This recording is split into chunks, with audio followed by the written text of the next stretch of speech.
Recording in progress. Welcome to Exploding Heads Horror Movie Podcast, episode 233. And I'm going to flash the deuce again. Deuces, hoping I get something from my Zoom. I don't. Well, that's what I give him then. Flash Zoom. it instead of I drop it. It's try. not Zoom, it's Apple. It's not it's I guess it's Apple and Zoom all together, but you've got to have the newest OS from Apple, I believe. Oh, well, That's I the reason. certainly Not don't have not that. the yeah, not the newest Zoom. It's an Well, Apple initiative thing, which hopefully the yeah. newest Zoom helped. In one way, maybe there'll be less issues. Not that we really had issues, but still. Yeah, mine Moving updated right on. before this too.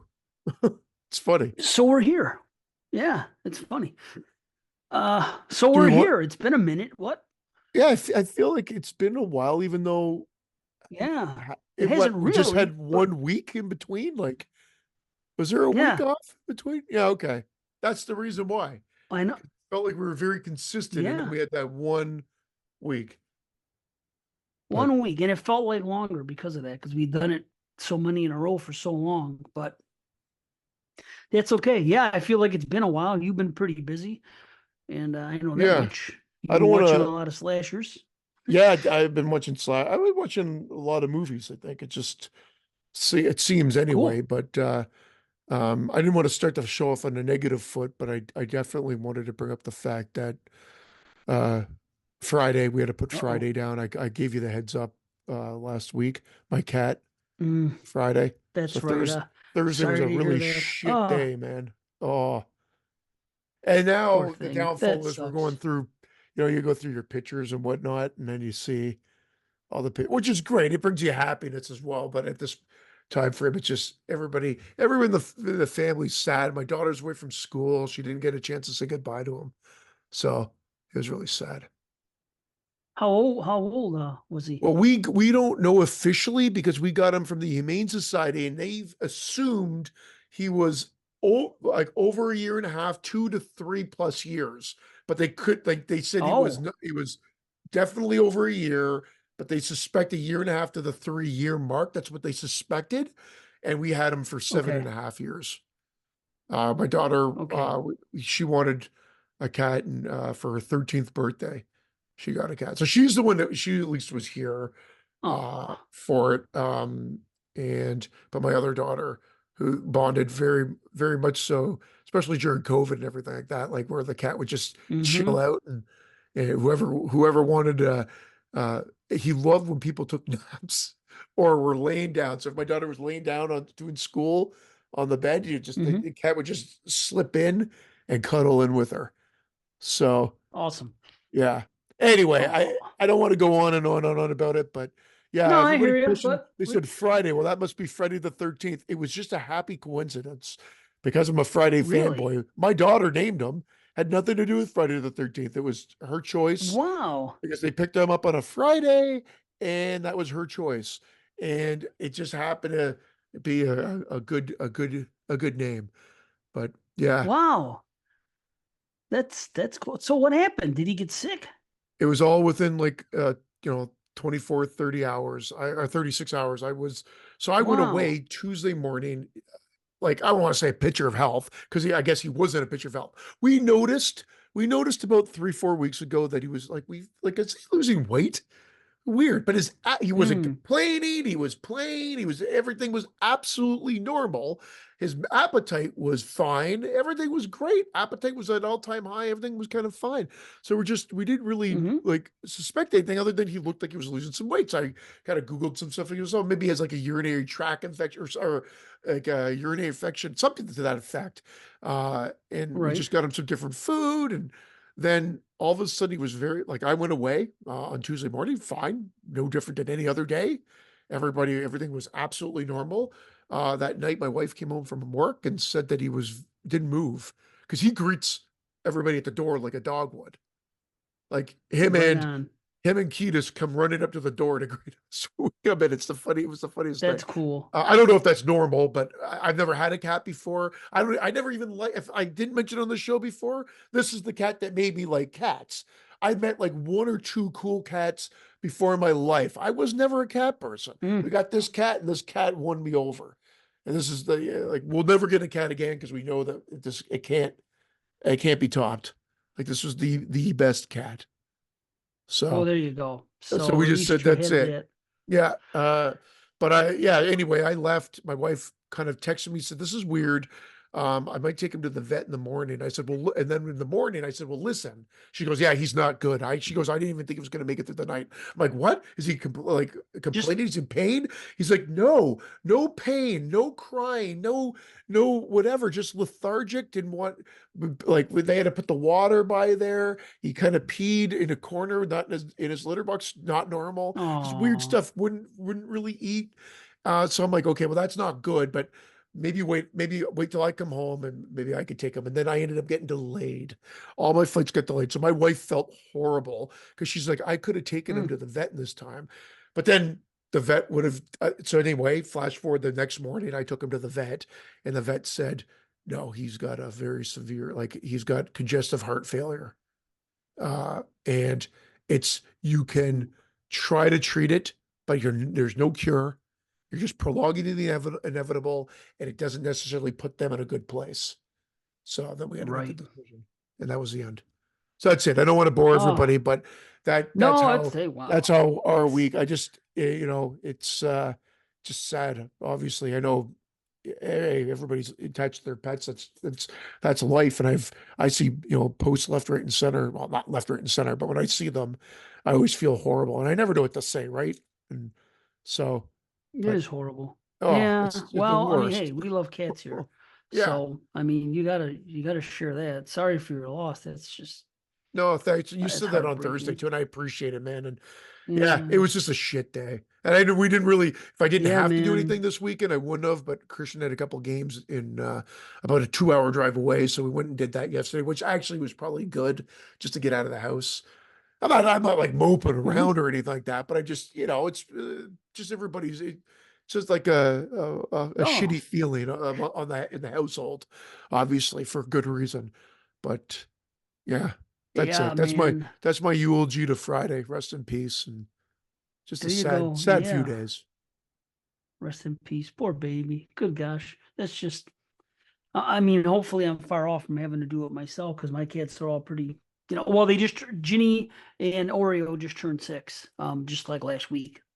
So they're 6 years old. Lucky's gonna be 6. Um, and Sky's probably going on 5. So I mean, so they're all relatively young. And the thing is, Yeah. when we come home, they do come around. I'm not gonna say they run to the door, but they come in the kitchen. Like when we come in the garage door, the kitchen's right to your right. As soon as you walk in, they're usually mulling around and they come by and they check it out. You know what I mean? So they see. I've been really lucky. The 4 cats I have are just very, very sweet, and they're, you know what I mean. So it is what it is. I've always heard people say things this and that about cats, but I'm like, Oh, you know you'll what? see My videos, but cats, they need attention all the time. They're very they're very emotional. They're very they're attached to us. They're not like catty. oh yeah. No pun Well, no, intended at all. They're neither not was like Friday. Other than if Ketis got a little yeah. rough with them, and they would play. But Well, if that's Ketis got a little different. rough, There's you always wouldn't. politics. Yeah. But never to us, Oh other than if it yeah, was a joke. It would be kind of funny because you'd move, you'll walk by one time and you kind of like tap your leg, but it was never like painful. It was never like right, that. It was never like any of those videos that I've seen where you're like, oh, if I had a cat like that, I don't know what I'd do. No, it was always fun, and he was really chill. Uh, right. so yeah, it's great. No, like Ketis would always have is like whatever toy is his favorite toy, and that we got him this giant carrot for Christmas. So now he meets us at the front door with this damn carrot in his mouth, and then Friday would be right there beside him, and they would just greet us, and they knew that they would Right. go in and get them treats, obviously, but it became the ritual. And I'm sure, like I said, I don't know. I've never experienced cats other than going to someone's house and them having a cat here and there. And your cats are That's how cool, I but I mean, was. other than that, like Yeah. before that, before I was a cat person, like I said, I met like one, maybe two other cats that were kind of cool and fun and not like annoying, to be honest. Well, yeah, no, they're not annoying. The thing is about cats is by nature, they're supposed to be skittish when it comes to people. That's because that's the one thing about cats, as fascinating as they are, you can take them out of that and you can make them domesticated as much as you want to, but there's certain things that will never leave them. You know what I mean? And they are skittish towards new people, and they're supposed to be because they're smart, because they're part of, you know, Yeah. nature, predator and prey. So they're always thinking about somebody coming after them. So I've always heard that a lot of cats don't like people, but when I was reading meters and stuff, I would come across cats and they will come up to me and a lot of sometimes they get scared right off, sometimes they do, but a lot of times they were always friendly to me. Well, So it could probably be because me. I used to you're always take also pictures and I usually animals like me. you So know, if there's like a dog or something like that that just goes crazy, it's perplexing to me because yeah, dogs. I never experienced that. Well, typically I don't. There's only been like one or two that have just like never seemed to warm up to me. Not that I've been to their houses a lot of times, but anytime I would go, I'm like, I'm walking this damn dog. Hey, Leroy, Yeah. I'm walking this damn dog. Yeah. Toxic Awesome. Avenger. Got a Toxic Avenger reference in there somewhere. But anyway, Awesome. yeah. Yeah, it was this is yeah, I did like I'm glad we're doing the show today because it gets me Yeah. doing something else other than watching fucking movies, which is not a bad thing. But like I No. said, yeah, I go through little waves of some of them all blend Right. together, man, because there's been so many slashers in a row that I've just been like, Dude, I've been watching so many things, but I will break it up. Like I just rewatched Cobra Kai, like every season, and I did it in like a matter of freaking well, they're five probably and a two half and a hours a half. season, right?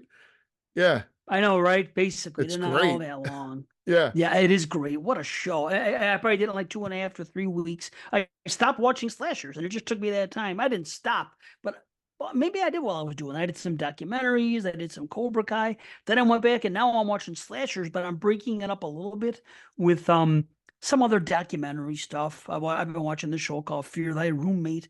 Sometimes I watch things like that and they're good. And so I've been breaking it up. But yeah, I zipped through Cobra Kai. I got to tell you, there is no other show like that. To me, that's kind of like a perfect show because you have your you have your martial arts stuff and your choreography, which is done really well. You have all your nostalgia, which is great. You have your 90210 type drama, which if you're into it, okay. Some people aren't. They're not into the teen drama and all that. And then you have your cheesy stuff. But to me, they blend it all perfectly, so it's never too much of anything. And Yeah. that's what I really like Uh, about it. oh, It's I'm done with so you. well. They did Man. it's 5 seasons done now, right?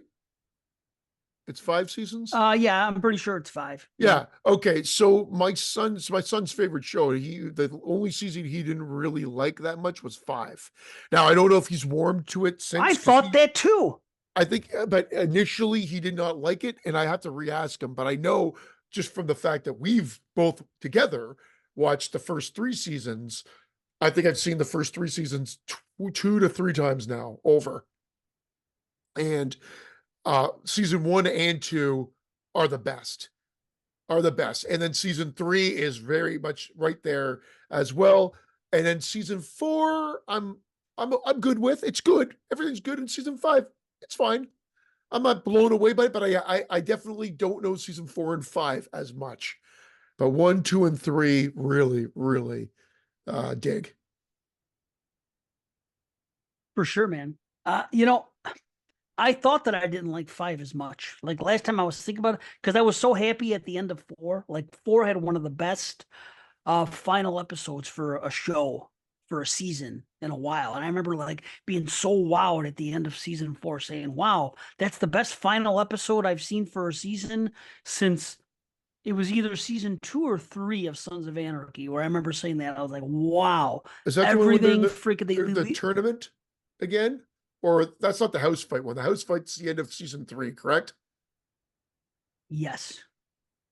Or am I confusing it? Is the house? Yeah, the school fight's the end of season 2.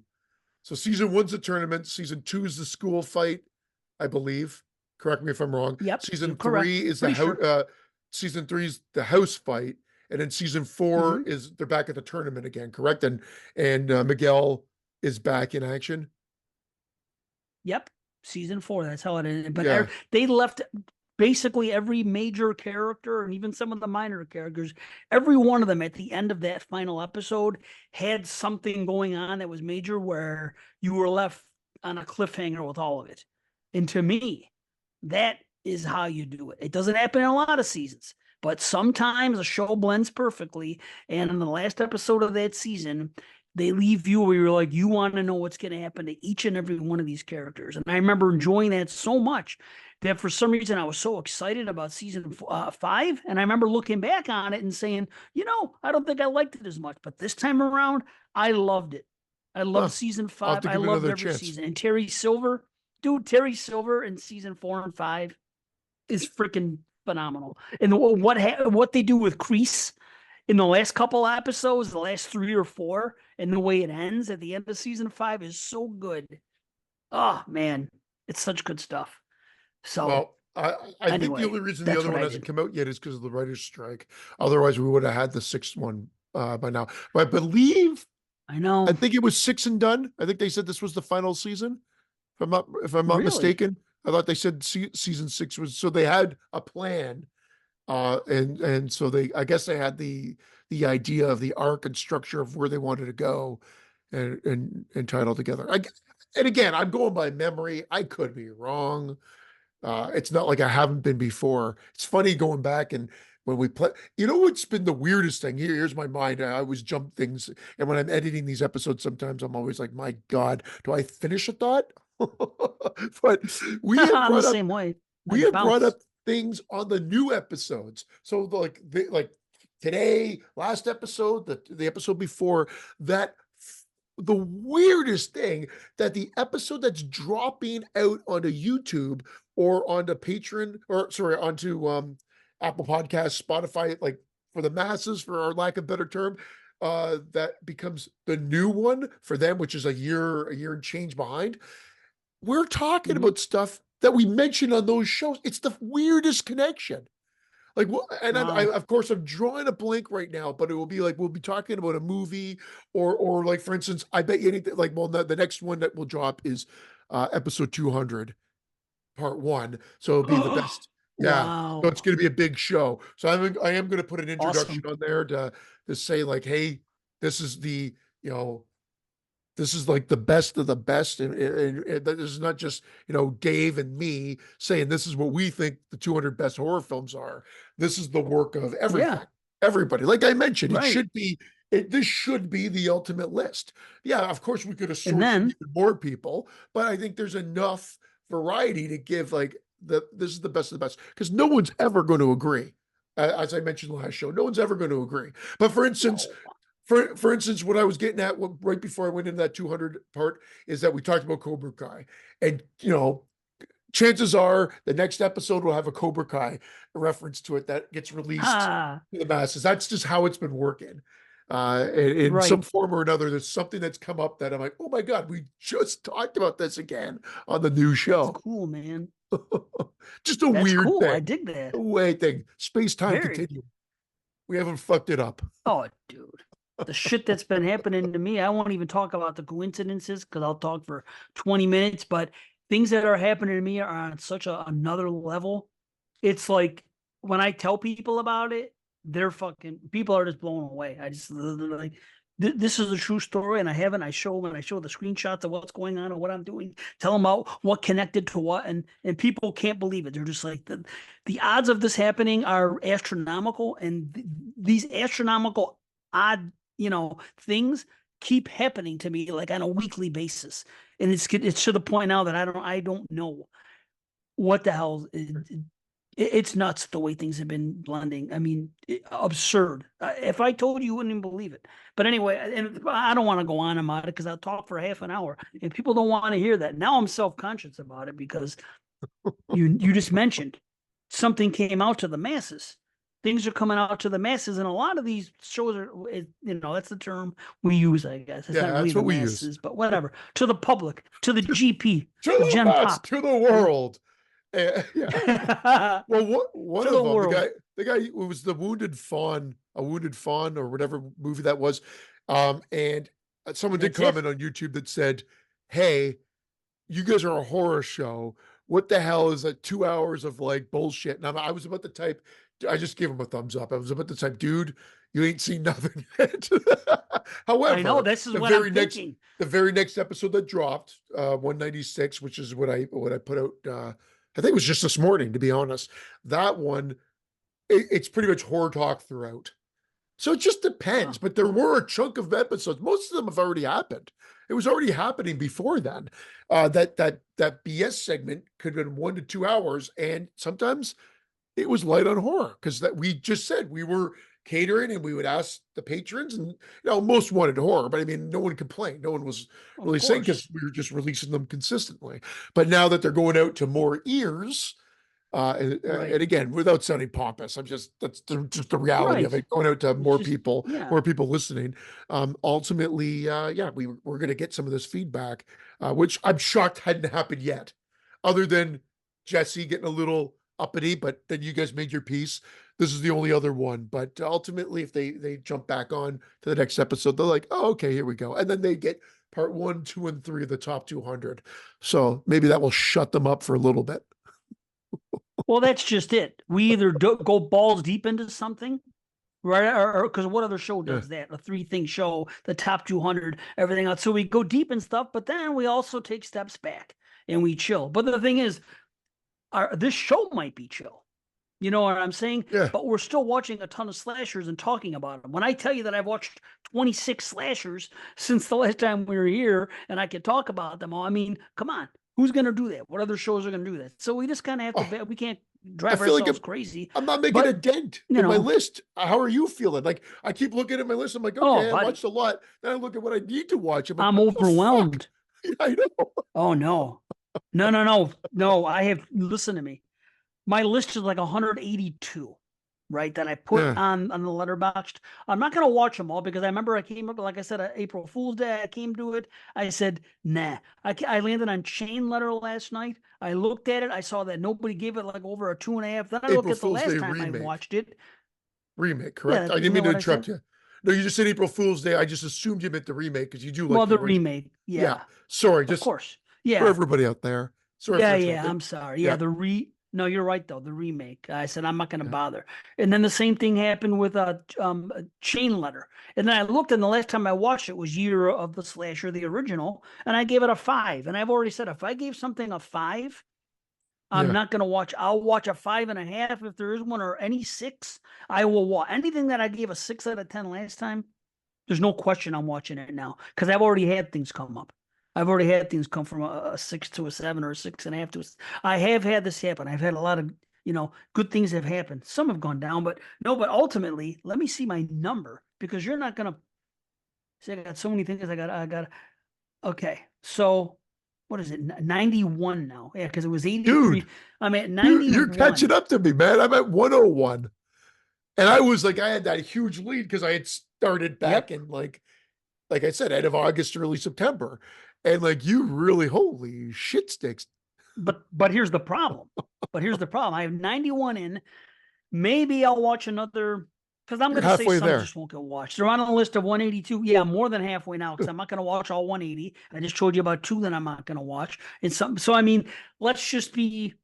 Maybe I'll watch 80 more and it'll be 170. But I'm already more than halfway done. And this is the problem, though. I'm having such a good time with it that I have to look at something here. I already have 41 movies that I've given a 7 or higher out of the first 91 I've watched.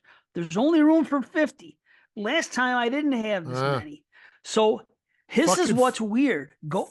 foreign Well, is I'm really making happy. it difficult though, too. Like to narrow it Foreign down, right? is Yeah. and first time watches. Some other ones that I didn't watch, or others that have gone up or whatnot. But it's just like I thought I was gonna be struggling because if you look at the thing last time, and I go, let's take off. I had like 6.5s on there and shit, 6.75. Remember, that's when I made up that rating for that show. It was that. But I'm looking and I'm like, this movie was like Made my it number up is my 50. favorite This was part. my 49. It is great. Like my 50, 49, 48, etc. I thought that they were going to be lower down, like in the 30s now, because we got rid of all the franchise movies. Turns out some of them aren't going to make the cut at all. So it's like, what Wow. the hell? I'm going to be leaving sevens off the list. It's I, I, crazy. oh my God. I know. I was even thinking I might have to like,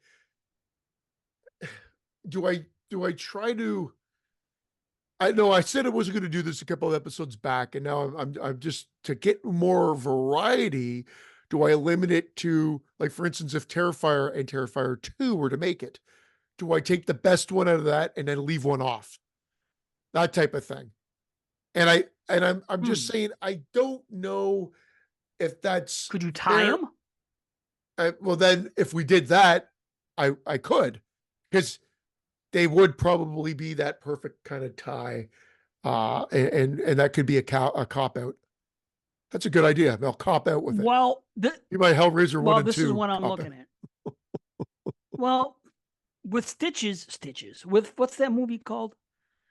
Terrifier. With Terrifier, Yeah, it almost kind of makes, well, for me, it almost kind of makes sense because I kind of rate them the same.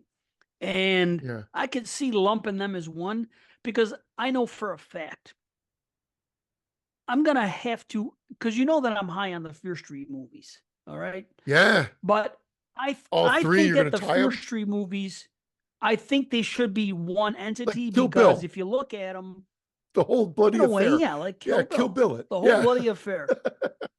Well, I think it's fair to do because not all of what you see in Fear Street is slasher.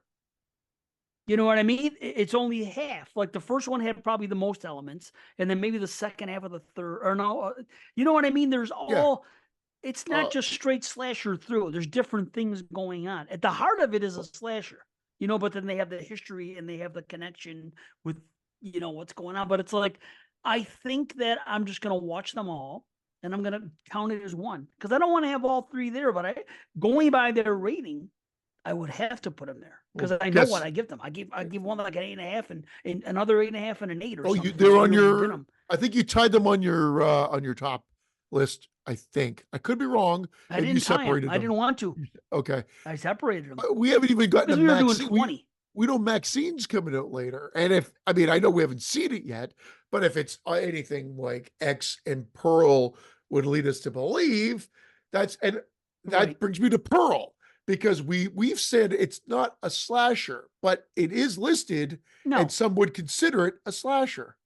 And again, it's just that idea, just like don't go in the house, don't, just like Maniac and whatever. It might be a character study, but it could easily, I could see someone describing it as a slasher. And even in the description on IMDb, I think they say slasher horror. I've noticed they put that in there, and that's okay for me. Maniac, we've already discussed. It's not a Yeah, traditional slasher, but I think it it belongs in the fits. pantheon. It's And the there. The panties. kills are Yeah, yes, the uh, kills are freaking slasher kills, for whatever reason. Yeah, right? I agree. I think we both agreed. Um, Yeah. yeah, Well, but and so is Pearl, Pearl is too, but I mean they're again, it's yeah, it's that's where it gets iffy. And I watched Texas Chainsaw again, because why not? And I mean, again, thank God that's a franchise. It's not even in the running, mhm. but I could see why. I mean, it's a slasher movie.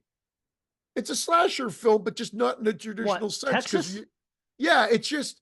I mean, what when you consider who are the top slashers, Leatherface was always mentioned. It's just that he's got a clan that's with them, so we group them. I ended up watching two of those electric chair movies. Oh, I didn't even mean to do that with the balloons. I went two He again, doesn't and the even mean fucking to. This balloons. guy gets Yeah, it. yeah, I know. It just must boil your blood.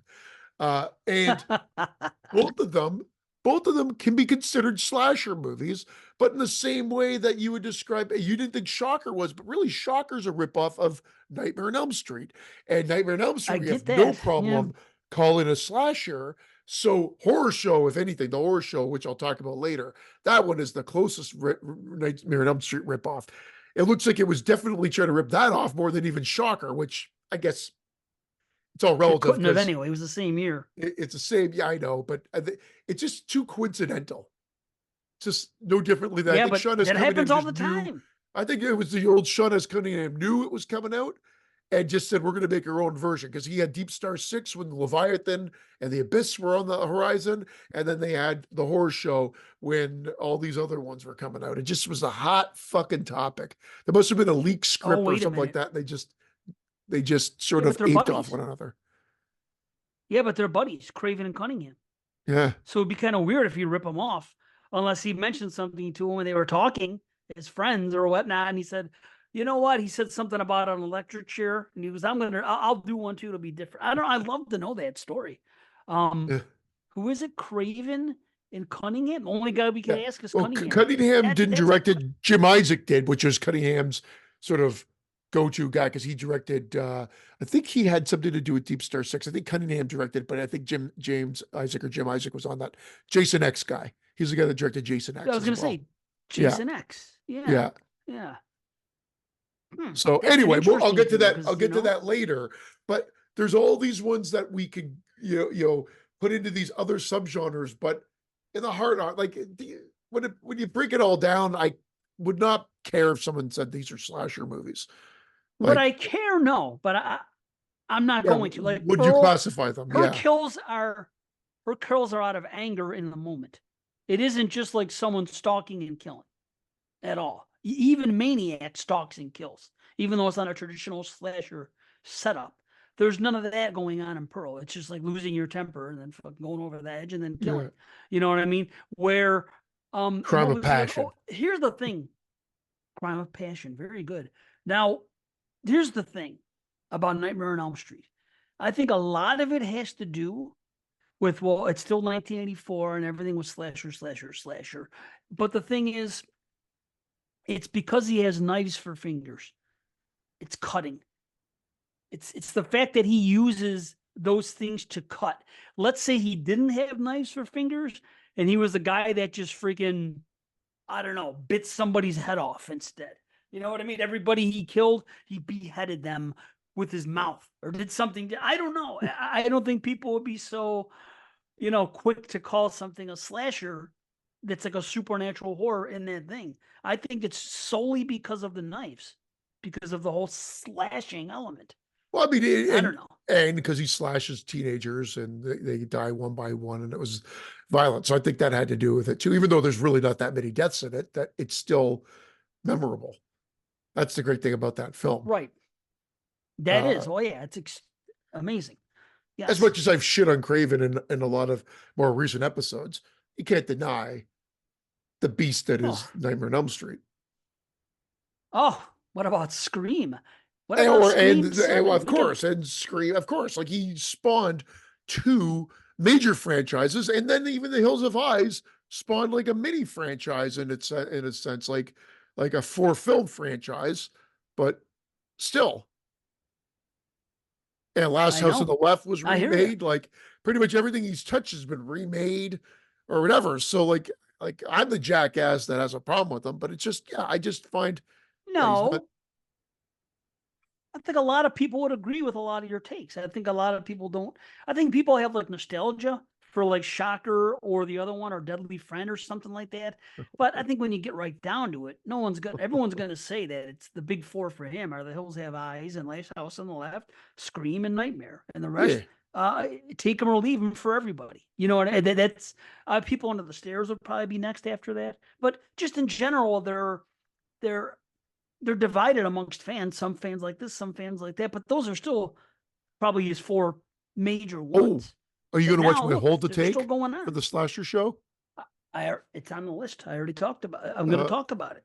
I did talk oh, about it. I did watch it. you watched it already? Oh, I thought you meant it's on the list tonight. My Hold Yeah, to Take? yes. I know. I watched Ah, it recently. But what about the Scream situation? A current affair. What Yes. do you think about that? Are you excited about it? Yeah, I am. I'm excited for whatever reason. I don't know why. I'll go see them all, but I don't get excited when I hear about a new Scream movie coming out. Whereas when it was I'm with Halloween, you. I was really Oh, excited. If it was 100%. Friday the Oh 13th, yeah. I would have gone, God, like Oh, I'll go crazy. through the Even roof. Of even course. Texas Chainsaw Massacre. I'm hearing that there's that new one that I'm hearing about. Okay, I'm excited about it, but something about Scream, I've just been like, I think it's just because it was such a after 3 to 4, there was such a delay, and then 4 really rubbed me the wrong way. Again, seem to be in the minority with that one, but it just rubbed me the wrong way. Even upon rewatch, still rubbed the wrong way. Uh, but I can get over that horrible beginning that I just fucking hate. And then 5 didn't really remember. I like 6 more than 5. Brandon and I were the ones that like 6 more than 5, and I think you liked them. I think you I'm like about the 5 more same. than 6, or about the same. Okay, there you I go. did. I'm But kind of the same because the last time I watched 5, I was a little more overwhelmed, underwhelmed, based well, on a couple that's things that I saw with the stabbings and nobody dying. And it's just, here's the thing. I agree with you 100%. And this is what I think. When you think about these other franchises, what pops in your head? And this is what pops in my head when I think of a Scream movie. When I hear a new Screams coming out, I think about the conversations they're having instead of a scary antagonist or the kills.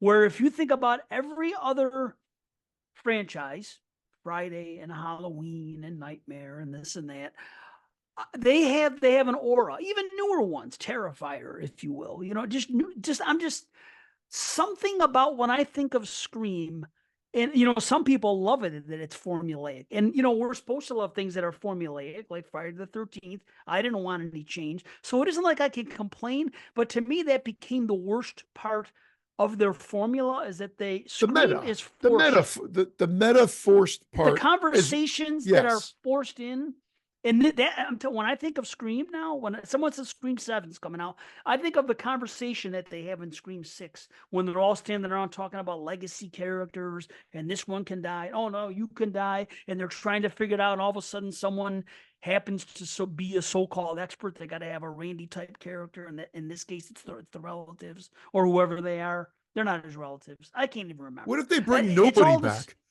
except for Nev, convoluted mess.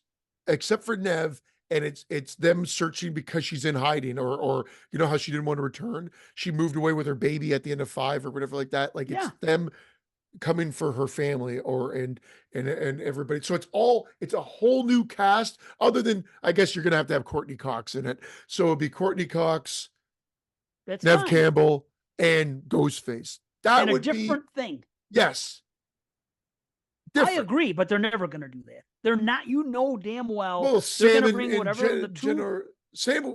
Funny enough, this is what Okay. came out in the last episode. So That's we are two of doing them out of four. we're doing what we were saying I before because I mentioned on that episode how we were talking about 5. 6 hadn't come out yet, so we're talking about 5 and how I didn't like 5 and I hated Sam, so I wish Sam wouldn't come back or they'd kill her off. And then 6 came, and I actually like 6 more. Well, now I got my wish because Sam's not coming back, but for totally different reasons. But I didn't want it to be at the Yeah, but mercy of Jenna Ortega as well. So, there I you mean that go. Now we have no there's Jenna. but if they're going to come out and they're going to make a movie anyway, which I'm happy about because I'm a sucker for franchise. Like everybody can say, stop making this, Right. stop making that. Go fuck yourselves. They're going to No, keep keep making making them, them. and I'll watch them, and then I'll judge upon watching. And that's it. Why not? And How many and Fast and Furious do they fucking have now? holy fuck, it's crazy. So like See I what I'm mean, saying? Those keep going on. Why can't this? I'd Transformers, superheroes, if they can go on and on oh, and on, why can't horror franchises? absolutely, absolute. I just You saw. know? I think it was Venom. Jerry Cortez, who's a Friday 13th fan, I'm pretty sure it was him that wrote, "No more Friday films. Please do not make them. Don't." I'm like, why? Why What? not? That's insane. And Like, it's a guy that likes them all. yeah, What why the the fuck? fuck See, not make them? Because, and I again, don't if you know. say there's no more originality, this same argument has been used for not years. decades, multiple decades. This has been used when I was growing up in the VHS world and the sequels were coming out and people, there's no more, and that's 40 fucking years ago. So Right. come on.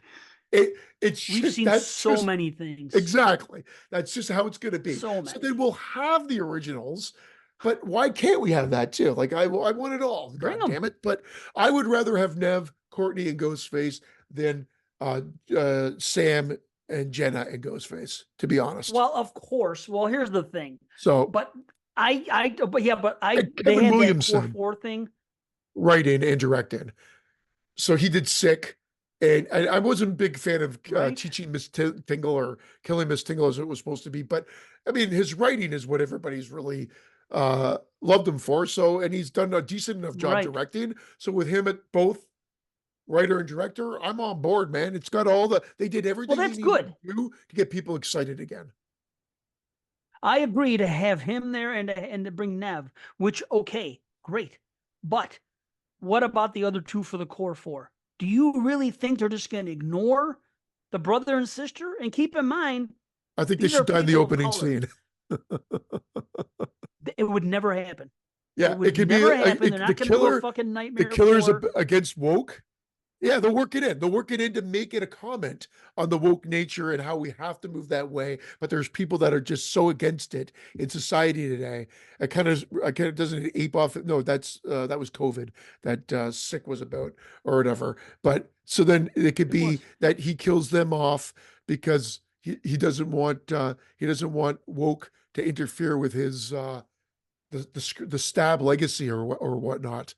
And so he kills the brother and sister off in the opening scene and then heads out for No, Nev but can they Campbell. be killed? Can they Yeah, be killed? They've I know been they're they fucking they've been superheroes. attacked more times than fucking Michael and Van Jason, Diesel. and they keep fucking coming back. Yeah, it's can they be killed? That's what I want to. That should be the reveal. That Ghostface is freaking that Stu or Billy, whichever fucking one it was, that's supposed to be the friendly ghost and doing it actually possessed fucking them somehow. They had a Billy Ouija the board and friendly they fucking ghost. possessed them. That's why Yeah. they can't die. But I'm so glad, so glad that what's her name is gone because we don't have to do because what they did it was bad in 5 and it was worse in 6 when they go on that scream thing. Oh, I got to take this knife or this thing because my father wore the same one and this and that. And he looks at her, he gives her a wink. He's like, and they make it like a good guy. It's so fucking poor that a whole gimmick. I am so glad that we don't have to worry about her and her father. Hopefully, well, you can't. No, she's gone. So I would love it if they just take it. How many times have we said this? Make it simple. Sydney is going to be attacked by somebody again for some other fucking reason that they got to write around. And that's gotten old. Everyone keeps coming after Sydney. It's like, come on. Well, No if one they're ever not, succies. You're going to be the one. But well, anyway, that's they're gonna okay. That's make what movies she's are. got to be the ultimate final girl, which she's essentially become. So the only other opening would be Courtney Cox gets killed, which then brings Sydney out back to her funeral, and then everything starts up again. So that could What be if they the kill opening. Courtney fucking Cox. Sydney in the Well, I opening? it was my idea for part 5. Could you I said imagine? I thought that would have been Yeah, great for part 5 or the beginning of part. No, it was the beginning of part 5. I thought that would have been great because I knew her involvement they was can't very do it. limited. But they now she's too sacred, so they won't. They now at this point they won't. So I It's too think it would be bad. Courtney I would Cox will be love at the it. beginning, or again because Kevin Williamson probably loves that character too much, and she survived just as long as Sydney has. She might be kept alive, but then maybe have that brother and sister killed off to bridge the movies together, to bridge the lines together. I'm not That's saying the Courtney Cox question. can't die. It would be fantastic if this brother and Oh, sister died in the opening and Courtney Cox died in the movie. And not because I don't like her. That would just fucking be a enough's enough. great way to play out the movie because I have a feeling. I mean, I guess it can never be the end. Evil never dies until they, even if they put him into a mulcher, they'll just sell the rights off to somebody else who could just start from part fucking 1 again. You hear about that TV series? They're going, we're going to start right after part 1 and Halloween. Is that what they said? Yeah, that's what they said. Right I after don't give a part 1. shit. I'll give it a shot. I don't I'll care. give it a Why not? shot I too, don't but care. why not just Hey. why not just start something totally different? Oh, what? Start a new thing? Reinvent Well, Michael Myers? No, but at the Again? end of the like, Well, I guess one way or the other, where it's where all would there. you do it then? Uh, at this point, I'd probably maybe pick it up after six, but like again, Well, nobody the remembers fucking those movies. That's not going to yeah, sell. I guess that's true. That's the problem. Nobody cares about the Thorn trilogy except die-hard fucking Halloween and horror fans. The general public doesn't give fucking two shits about that. They can't bring that out to the fucking to the masses. So now we're I gonna just have a can't see it movie. happening. So now we're gonna have a movie that the only thing I could think of, even though they came back in the remakes, would be that it's Tommy and Lindsay because they can't have Jamie Lee Curtis, so Lori. They can't have her fucking again. They can't No, like what are they're going to recon? They're going to just change it all over again, and definitely not Jamie Lee Curtis, but will they have Laurie Strode and just take it as if it's Halloween 2 again, all over again, or will they just? I think they're going to have to let that character go. I don't know if maybe they don't have the rights for it. I don't know the ins and outs of the legalities. I don't know if when you buy the property, if you get everything, you get the monocle probably. and boardwalk. Is that what it is? What is it called? Is that what is that fucking thing I called? think it's a monocle. Yeah, Yeah, monocle. I Yeah, think it's a Mr. Money monocle. Pants. Yeah, What's his name? Mr. Peanut. Oh, what's his name? I don't know. What The is his name? The the Monopoly guy. yeah, I thought you knew his name. I Anyway, knew his name. fuck. Maybe. I thought you Once were on upon a a first time, date I might basis have. with him. I know, right? I don't know Mr. where Money we're Pants. going I with think this, he. but I, at the end, yeah, Halloween you brought him franchise up is going for TV. I'm all for the TV for stuff. TV. TV's changed now, man. TV's not what I'll it give it a used to shot. be. No, for sure. Like the Friday Well, 13th series, everyone's like, it's going to give us a movie for Christ's sakes. Like we've argued, I've already complained about this. Oh, I'll take well, TV. yeah, but I'll take I'll it. take TV. I'd rather have a movie, but if the TV's good, who cares? Yeah. I'm, I hear you. That's okay with me. Plus, I can watch it in the comfort of my own home. It's TV. I don't have to even think about going to a theater, or There you anything. go. There it is. You know, But I don't know. yeah, And think about it. It's something new every week. What do you want to see? A new Friday the 13th thing? One movie and then not see another one for fucking 4 years? Or do you want to see Jason every freaking week on your screen during the syndication? At least like we do with Chucky. Look how they do it with Chucky. We can do it. yeah. We can do it with the other All ones. People like the everybody's Chucky going to show. TV. Everybody will have a TV. Well, Well, Scream already had a TV show. times And have changed. Right. if Child's Play and Times Scream have have already had changed. TV shows, I know what you did last summer. If we get Jason with Freddy's Nightmares doesn't really count. Uh, and Right. what about Well, Flanagan Jason did it trying to bring before. back? Doesn't he want to bring back Freddy somehow? I've heard it in the past. I don't know. He didn't know where to get the Either rights from. way, How does no one know where to get the rights for these things? Like you'd figure if someone was in the fucking business, they would know who to connect with to get the rights I to think you make would something talk. work. Yeah, talk to New Line, right? Well, they're no That's it. longer. Start. I don't think they're around, but I mean the people Sure, are. they are. They just New Line's still around, isn't it? Don't they still put things out? I I I don't believe. I don't I know. don't know. I thought they've Maybe not. amalgamated into something totally Um, larger or different. I didn't think they were around for a while now, but I'm talking out of my ass, really. I just haven't seen that logo like you used to. I gotta look it up. Give me a second, because now I have to know about it. Okay, so a New Line Cinema. New Line Cinema. Let's see.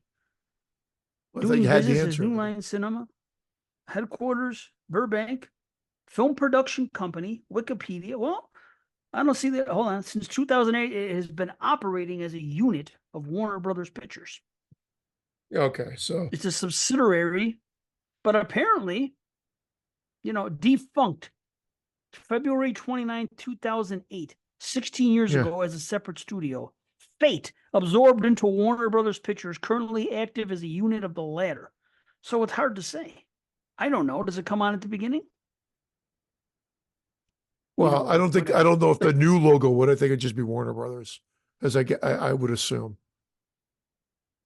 But again, Yeah, who the maybe fuck am I? so. I don't know.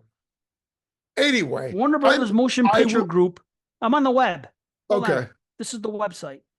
Warner Brothers Motion Picture Group is comprised of Warner Brothers Pictures, New Line Cinema, and Warner Brothers Pictures Animation. Warner Brothers partners with the world's most inspiring storytellers to create extraordinary entertainment for global audiences. So they're still mentioned on the website, New Line, on the Warner Brothers website. Either way, that's weird. So anyway, yeah, I don't know why they can't figure that out. Well, I Bob again, Shea, that's another right? one because that other one with the micro naps and everything else from 2010. I mean, I although I've warmed to it, it's cold. It doesn't. It just they need I to do hear you. something else. I honestly think something would be. I brought this up already. A combination of that dream scenario type feeling and Right. structure with that remember kind of remember that foreign Oh movie that came yeah. out last year that was Slash on Netflix. re slash It memory. was Yeah, I yeah, yeah. enjoyed it. It was good and it was very interesting. They kind of had to relive the same day over and over again, but if they died during that day, they died in real life. So I was like, oh, but there was a mission they had to Happy do Death Day to you. Happy Death Day. That sounds like similarly as right. well, similar Oh as no, well. except But she dies and kept coming back. That's what she it is. and this Sorry. is a group of students that have to band together to find the remains of this dead girl and or the killer. I think it's a dead girl, that whatever it may be. Anyway, and as they're trying to do this every day, they have to try to find a new piece and get this thing all put together. But if they die, they are dead in real life, so they're not there for the following day. So it's a pretty cool premise, which reminded me of more so Nightmare on Elm Street, funny enough, than Happy Death Day, which it also has similar No, it Easter eggs. is. Say it out loud, but you combine something like that because it worked very well, and I'm like, well, that's very similar. So imagine like, you open up with that traditional Elm Street thing, uh, where not a recreation of him doing the glove because that would be too much of a ripoff, but I had this thing way back when, a scene where it opened on a map and you just see all these pins in the map. And that's where Freddy's killed and all the people mixed. And you see that Elm Street's there, and then he gets a call, and it's all you just hear things as it's panning out of this map. You don't really see too much. And then he's like, you know, Brian, we got the bastard. We found the bastard. He's like, "Oh, okay, hold on. I'll be right there, whatever." And then he leaves. He tells his wife to look after Nancy, and then that he'll be back. And she's like, "What are you going to do?" He's like, "What needs to be done?" And then he just goes out, and that's sort of like the opening sequence. We don't actually have to see anything more. That will just sort of open the movie quickly, and then we get into the story told 15 years later or 10 years later. And that's when Nancy's get older and she starts having dreams. But I thought the spin could be that, they don't necessarily, like, they have to, he just sort of shows up one day in their dreams. There was really no rhyme or reason. We just open up and she's been having nightmares. They didn't. And sometimes you don't want to explain the reason because you realize the reason would be stupid, like dream demons. It's just giving them the power to infest dreams or whatever. When they explain shit, it's dumb. But I'm talking about like we don't even get an explanation of why all of a sudden Freddy's enabled to inhabit the dreams and does it at that point. Like there wasn't a build. I kind of think you want to build there and create the aura of the character. And that's where you steal from dream scenario in a sense of like he kind of shows up in certain things, and then there's like sort of a memory bank of this person from school that the kids remember, but they don't really know what to make of him, and that brings back his memory. Again, I'm spitballing a little bit here, but I just thought that's a cool way to build up the suspense. But they have to band together after maybe the first one gets killed in their sleep, and then realize that they've got to find his glove or whatever it may be, and that's where I rip off from Remember. I just thought like just steal some elements from that, but still keep the core idea of the Nightmare on Elm Street story. But it's not, and I don't think it's thinking too grandiose. It's still keeping it simple. And I'm finding that that's even with Friday the 13th. I think they're thinking too big. I'm not, that's not a bad thing. but that's also why we haven't gotten a movie. No. I mean, lawsuit aside, that's why we didn't get a movie right away either. They overthought it. There were so many scripts out there. Just get it done. Yeah. Get it done. That, that's what happens. Look I how don't know long it why I took for went into Freddy vs. Jason. my Nightmare on Elm Street. That's my thing. I don't even know where that came from. I mean, I knew I had something floating around with that map, and then I saw Dream Scenario and Remember, and I thought there it is. Those three elements alone give me an idea of sort of like the structure. But again, like the child murderer factor is great, but he just really does pop out of the blue to haunt Tina, Nancy, Todd, Yeah. Todd. Rod. Rod, Todd, and Rod. Glenn. In Rod we trust. Yeah. Ah, right. Oh Awesome. man. In Rod we trust. Yeah, I don't even know how we got on the night, but that's all great stuff though. Oh my gosh. That could work, but it'll never happen. They're not doing And it. in my movie, he gets burned back to normal. Yeah, there it is.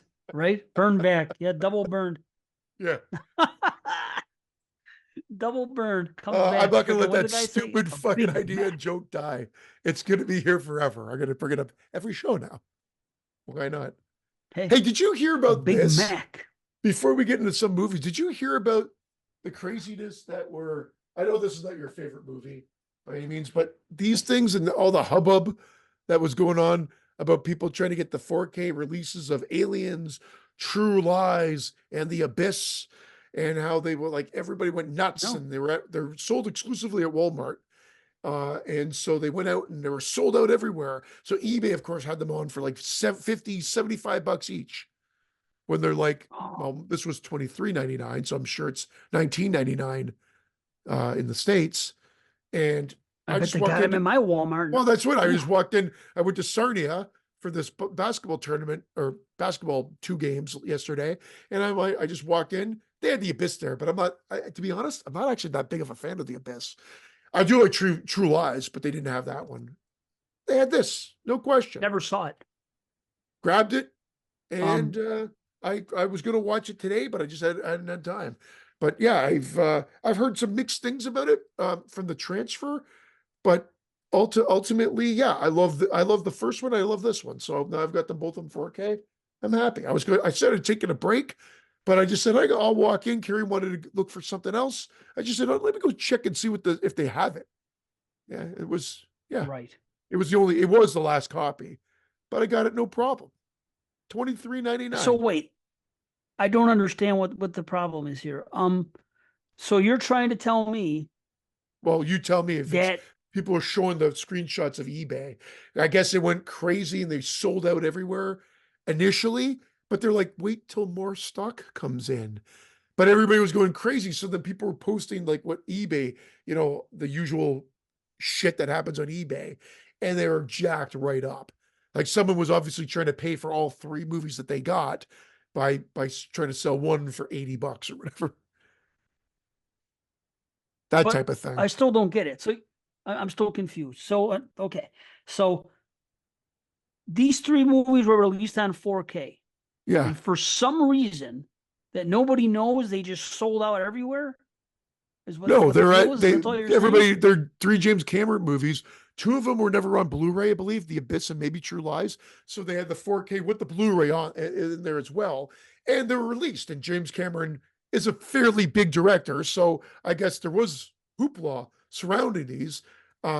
And so they released them, but then they sold out really quickly. But then right when everything, like we know, when things sell out on eBay, they're posted and they're at jacked up prices. But like I said, they're not sold out. You could probably go to yours. I went to this one, got it for $23.99. And I'm saying that other people are just saying, just wait till they restock the damn shelves. Because I don't think they're sold out for good. As I just like that was posted a week ago. And I went and grabbed this yesterday. And The Abyss was there. The only one they didn't have was True Lies. But I'm not going crazy if I wouldn't have even bought it if it was there. because I'm only trying to collect certain ones.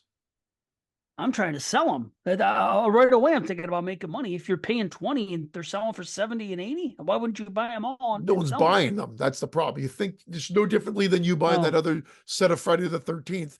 There's still sets out there. It hasn't really gone up in price. The Friday the 13th Scream okay. box set, you can still get it for 150 Right. bucks if you look. Like Yeah. if you know where to look. Figures. I know. Yeah. You know, it's always the ones that we end up getting and that you think about it Yep. for, as opposed to the ones like Floor Flies on Great Velvet. That you don't. I didn't even know that got released by Severin, and then I think JP said, "Oh wait, though Oh, I it'll come know. back." It never came back, and now it's jacked up at a ridiculous price. It's, I didn't even know it was for it'll sale. come back, though. It's only been a year. It'll come back. I just wasn't going to pay the price that they were asking. I'm like, no, Well, I'm why not going to hadn't it pay come that out? price. Why would Someone they? else will get it. Why wouldn't they've released more since then?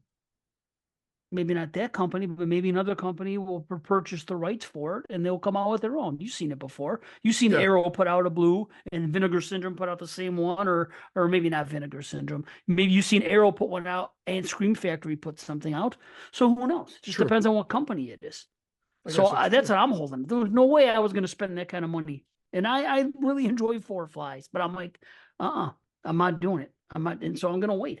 Now here's my problem. I never saw True Lies, and I get all these movies confused. Leviathan and The Abyss. I don't know which one it was, but I was on Land of the Creeps and we did our top 5 of 1989. And one of these movies I watched for the first time and it became my number one movie for that year. It blew me away. And I can't remember if it was The Abyss or Leviathan, Well, The Abyss is not a but it was horror great film. to me. So is it a horror movie? Think is The Abyss is not horror Oh at all. yeah. It's sci-fi, but not remotely horror.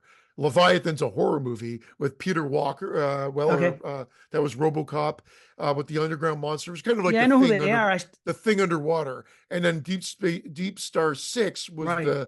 was the Sean Cunningham one, which is more like um, yeah, just underwater monster.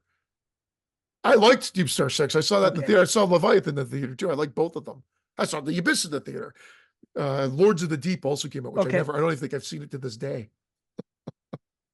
Oh shit. So it's Leviathan. I saw Leviathan for the first time ever and just loved it. So maybe I haven't seen The Abyss. I don't think I've ever seen Deep Star 6. And I forgot about that fourth one. But either way.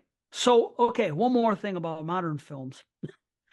What do you think about this title for this new Beetlejuice movie?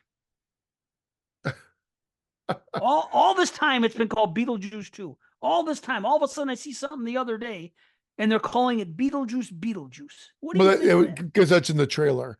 I have no problem with it. I don't really get, to be totally honest. I just had this discussion with my wife. I'm not even a big Beetlejuice fan. I don't fucking even care. But the fact that Michael Keaton's back, I like him. I like Winona Ryder. I like Jenna Ortega. I like Tim Burton. So I'll check it out. Yeah. But I was never the biggest Beetlejuice fan. I was I saw that in the theater. I was bored as a kid. Mm-hmm. I remember being fucking Bored, bored. huh? Bored. Really? And so I That's just interesting. never, so I've really only ended up watching it like a handful of times growing up. Uh I haven't seen it in probably over 20 years. Maybe not, maybe not quite that long, because I've seen it with my wife, but it's been a long time, like 15 years at least. I'm not a big fan. Oh, So okay. from a movie standpoint, I may check it out because Carrie will probably check it out. I'll watch it at some point. I don't really care. From the name standpoint, it's fine. I don't know. Beetlejuice 2. I'm I think I saw some of the argument floating around in the 22 shots chat. I'm just glad they didn't just call it Beetlejuice. Like everything that they're I doing, agree. just the new revamped thing, which is Halloween, Beetlejuice, Scream. Scream I what? No, it's agree. just Scream. Oh, you Right. And then they motherfuckers. call the next one Yeah. 6, the next one 7. They Yeah. completely dropped the ball. But the thing is, they should. I'm not a fan of Beetlejuice. I won't see it just because of that. I don't like that title. I do not like it. Doesn't make much sense to now. If it was Beetlejuice, if it was all three of them, that makes sense. But here's the problem: it's not. And if they don't do a part 3, then to me they come up looking pretty stupid, calling a movie for no reason Beetlejuice, Beetlejuice. I mean, Well, it's the most it's just basic two Beetlejuices. I don't. It is the basic, one. but Okay, I don't have a when has problem with that that. happened ever? When has that happened ever? Unless it made sense to call something twice. It like the Russians are coming. The Russians Runner was another one, which that's a stupid poker thing. So New York, New York, that makes sense, because that's a song, New York, and it's an area. Mary, Mary. See, anytime it's been done before in the past, it's made sense. Liar, liar. You don't just that would be like, the Toxic Avenger 2. Let's call it the Toxic Avenger, the Toxic Avenger. Or let's call the Video Dead Part 2. The Video Dead, the Video Dead. It But doesn't happen. you have to say It his name, doesn't right? happen. 3 times. Is that the Yeah, premise? 3 times. Yeah. Okay. Well, I Yes. think they're using the gimmick. Maybe they already have a sketch or have a treatment out that this was supposed to be a 2-3 thing, and Well, then they they should already have told know. us this. Well, they don't need to though. That's the thing. I mean, but because they don't Well, want to then say the title anything, makes sense. but they don't want to No, say because look, anything let until me the. rewind. Okay.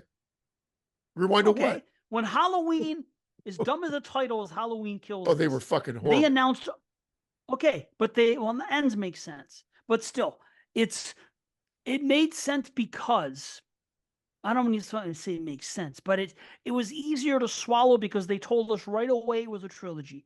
This is called Halloween. This is called Halloween Kills. This is called Halloween Ends. They told us this from jump.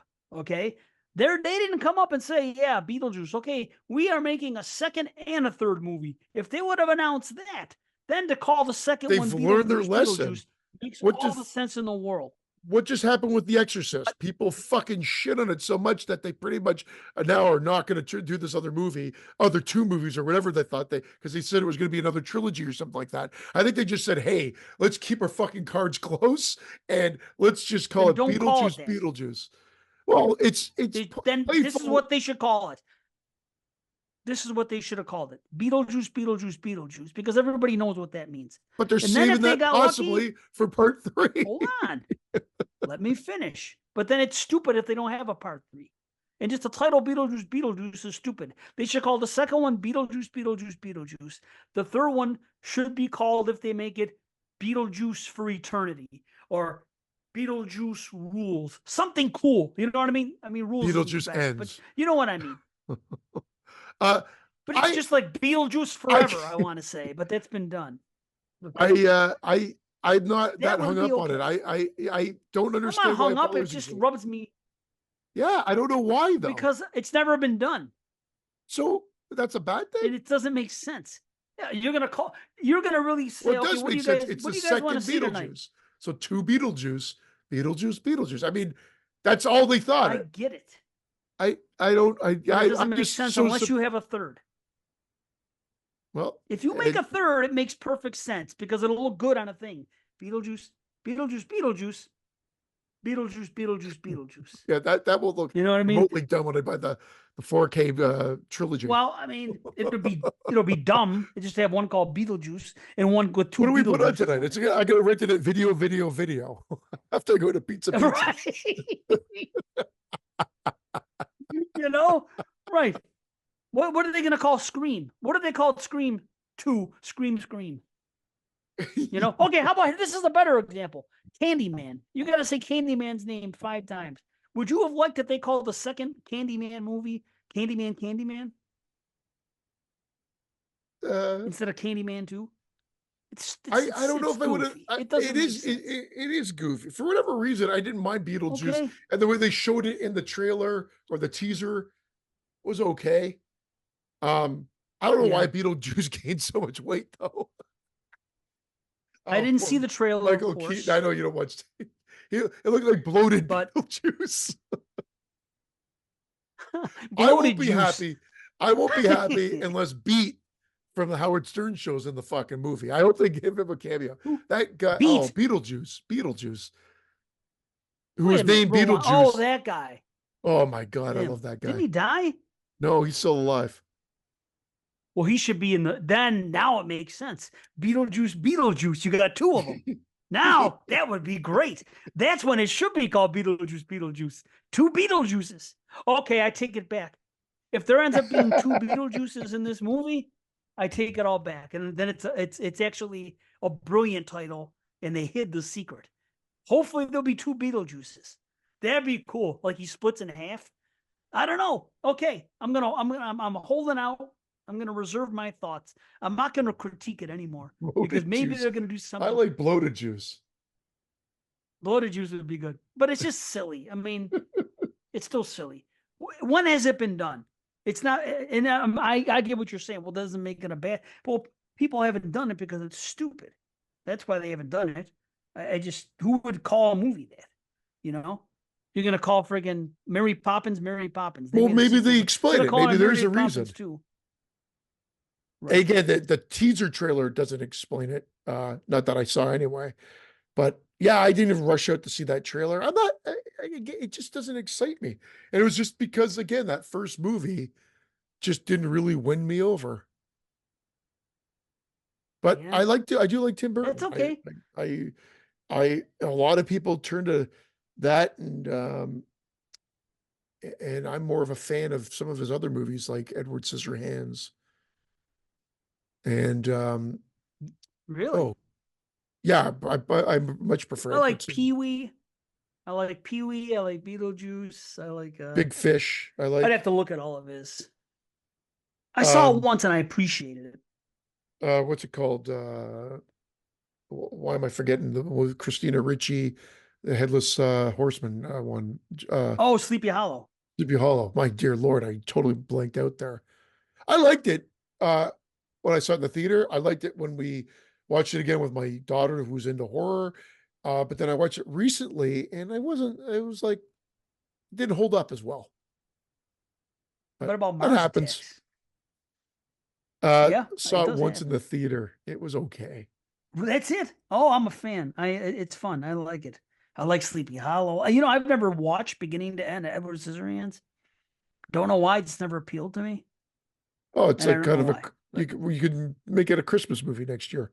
I'm shocked. I know I like I am too. that presentation of that. And again, he gets very much credited for Christmas, A Nightmare Before Christmas, which I love, but it's not. He presented it, he produced it, but it's not his movie. Oh, I know that exactly. Otherwise, I would have said that. Well, Batman, the first Batman, I love it. I never even saw the second one. He did the I never first saw two, any yeah, Batman except those two. yeah, I never saw it. I'd like to see it. I just never have. I saw the first one, and I didn't see another Batman movie until years later when the Batman Returns or whatever the fuck it was called. Yeah, What was that same. thing called? Whatever it I, was w- called. I watched the The first the new Batman, ones. and again, I liked it, didn't love it, and I've always Hmm. just liked it. I've seen the second one since, and I believe I've seen two and three and four, Forever and Triumphant or whatever the fuck it's called. They're all right here. They're Forever. all right here. I own them all. Yeah. Yeah, Oh, you own them. Forever I don't and own them. Batman Yeah. and Robin. Oh I own yeah. them all. I got this Jesus. real cheap set. Look at this set, man. This is a good ass set. 9 films. It's a 9 film set of the Superman and the Batman movies. And it's got the original 4 Superman movies, and it's got all the Batman. It's got Batman. I can't read. It's all dark. But I it's got, can't read it's so got all of good. them in there. I can't see so good. Batman Returns, Batman Forever, Batman and Robin. So what came after that? Was it just 4 of them? That was it. And then they came out with Because George the Clooney Nolan played him? yeah, that was in Yeah. the one with the nipples. And I Val think that was the Kilmer. three. Yeah, I think it was George and Okay. then Kilmer. I think I get them all fucking mixed up, man. Yeah. And then yeah, then there was the Nolan ones, and then they went with the Right. with I watched what's them his face? once each.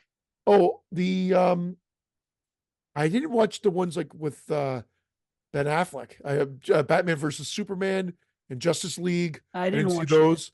Right. Uh, but I did see the Batman, and I really like that one. We talked about that on the Oh, show wait a with minute. Robert Yeah, that Patterson. was good. Well, that one I thought just it was darker and had a lot of weight to it. I don't know, like even the effects That's when I say wait, that's what I'm talking about. Because some of these movies with their CG, Right. it just doesn't feel like it's happening there. Like there's no, doesn't feel like it's got weight, official weight. Like it doesn't feel like it could be happening within the frame. And that movie, somehow the way they did it, I was like, this feels like they did this organically, even though it's effects. Hmm. And I thought that was like, yeah, for me anyway. So I really liked that one, but it was No, dark. It I was a liked dark it. movie. Yeah. Yeah. But the thing is about those movies, I don't have the urge to watch them again. Yeah. I Same. really enjoyed it. I don't want Same. to yeah, I don't want to see it again, or I'm not like in a hurry. That's superhero movies for Although, me, man. I watch them once well, the and originals I'll watch. yeah, well, even the originals. I mean, Superman I've gone back to Superman, but all the time. I, I don't go all the I time. love It's them. been a long time I love the for first me. three. It was just something I grew up with. It's Yeah. just, and they're a lot of fun, especially two. Part two is, I love it. You know, just seen them so many times. It's like Friday the 13th. It's like, even if I didn't like, parts like, 6, 7, and 8. Well, I saw 6 a lot. I can't say that, but you get my drift. They're just part of something I was watching at the time, and I'll watch them. But part two, I love. Part 1 and 2, even 3's good with Richard Pryor, just not on the level of the first two. Oh, That Joker movie was really good. I think I've yes. watched that one twice. That one I really liked. Now they're doing a Yeah. second one. Is that what I saw? But it's going to be Yeah. like a It's musical. called Joker. Uh, No, I'm kidding. no, Joker. see you know why that'd be a real big problem? Because there's a show called The Joker's Wild. It was a game show, right? And when you got 3 wilds, like you spin, it almost would look like a picture, like a slot machine with 3 Yeah. things dropping. And when the Joker dropped, it was good for you. It was great for you. But if you got 3 of them, it's like a big bonus. So the guy would announce, as it was like Wink Martindale or whoever it was, and the goal is to get 3 of them. Joker, Joker, Joker. Did you ever I see don't that know. show? No, I have not. Oh, I okay. have Well, let me not. ask you this. Have you ever seen this show? I wrote this show down. I was watching something the other day about weird shows from the 90s. Okay. It was just a YouTube video. Have you ever watched Maniac Mansion? I've heard of Maniac Mansion. Yes, I remember It that. only aired in Canada, and Yeah. had something to do with, like, was it Spielberg or Lucas or somebody? Either way, it was a I weird re- show, I and it was remember in. that show. Yeah. Now if I saw anything, it would have been maybe the first episode. I don't Okay. remember, but I do know the show. What about Erie, Indiana? Do you remember that one? It's familiar. I don't know if I've Erie, seen it. Indiana. Is it I don't know. Did Bruce Sam Campbell Raimi in have it? something to do with it? I think I Sam was going to Raimi may say have Bruce produced it. Campbell, so it makes sense. That's funny. You said Sam Raimi. I said Joe Dante and 8 others directed it. Erie, Indiana, Joe Dante is the big name there. from 5 91 to episodes. 92. Yeah, it wasn't on very long, but I have a feeling, well, he's one of the directors, but I thought maybe No, only Joe Dante that I see has any props. But when you said Erie, Indiana, I thought about what's his name, Bruce Campbell. So I find it weird that I thought Bruce Campbell and you thought freaking Sam Raimi. Now, if Bruce well, Campbell never appeared on the show, then that's just out of control that we would think that way. Because why yeah, wouldn't you? it is so weird, but I did check the producers, and neither they weren't on as producers. So now I don't see Bruce Campbell as an actor on it either. So it is just weird that our fucked up Wow, dude. minds Wow, aligned. dude. See, that's one of those weird things of all the things to pull up. Wow, there's some interesting. Freaking Daniel Harris was on one episode. Nikki Nikki Cox was Cox, on. yeah, yeah, Yeah. Oh, one of my 50. and Nice. Toby Maguire. Do you know? Yeah, I saw that too. I answered that guy that asked about the top 10 all-time porn stars and current porn stars on the YouTube, and I worked on it. I took it because I take all And what this did he just give you a seriously. thumbs up and that was it? I got nothing. I didn't even get a response. I'm telling you, I was even Googling and this and that and saying, wait, because I'm not really hip on new porno and so I don't know who's who. I don't know who's current and who's not. So a lot of I them I had can't to tell look with up. all I'm the like, jizz on their face. I just know the names that I know, but I was like, is this new, or is she still inactive, or is this someone that's been around a few years? So I had to do all kinds of research and stuff, and I spent the time to freaking make two lists of 10. Research. I love it. And hey, every list requires And research. no Otherwise, response. you're not trying, and no response. I'm so bummed out. I'm like, what the hell? Sometimes people don't respond right away, or they, for instance, that guy Yeah, that like me. emailed me, I responded to him. Oh, he emailed you because he emailed the Exploded Heads Yep. email, and then you forwarded it to me, and I eventually got back to him, and then he gave me a nice that heartfelt kind of like, just come on, plug away at get your script done. And I'm like, yeah, and I've got the email here and everything, but I didn't respond to him, so he has no clue that he sort of is inspiring a very slow process, but at least he's doing it. But I didn't email him back. So, people are assholes, me included, I guess. I didn't mean to be an asshole about it, but now I feel like it's been too long that maybe organically you'll just hear it in the show and be like, damn it. Yeah, he's gonna be listening 2 years from now to this. Well, I mean, he might. I don't know. If he's not a regular, he's not going to start I've now. been You trying to know, get us movie? I've been trying to get us aligned for so long, but at the end of the day, I don't want to release too many of the old episodes all at once because No. people have got to listen to them. So like it's got to be, but the 200 episode 200 will be at least uh one a week, but that's still just episode 200. Oof.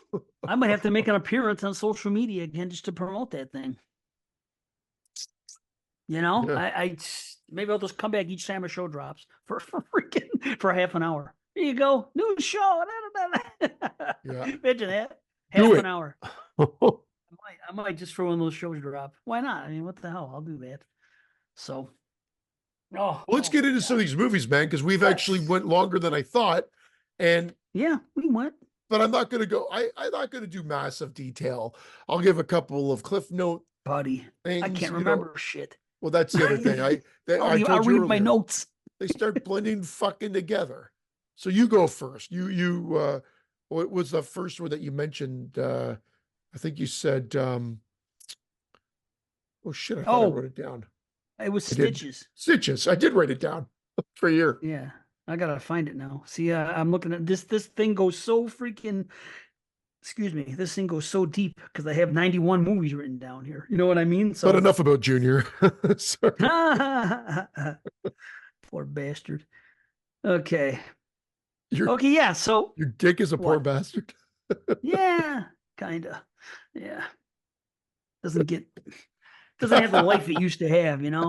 It's just It's retired. you know I'm retired. it's It's not like reti- Carlito's way. it's not I'm retired. retired. It's just you know it is fun, but it's not like I don't know. I can't spread myself around anymore. It's different. Yeah, You know what I yeah. mean? It's a whole different, It's not as a whole different adventurous. ball game. Not that I'm complaining because I have my wife. That's fine. That's great. I just you know Oh it doesn't man. mean I still don't look back at it. Just like my entire life consists of me looking back at the 80s and wishing I was there. So it's whatever. I reminisce a lot. And reminiscing. You know that song?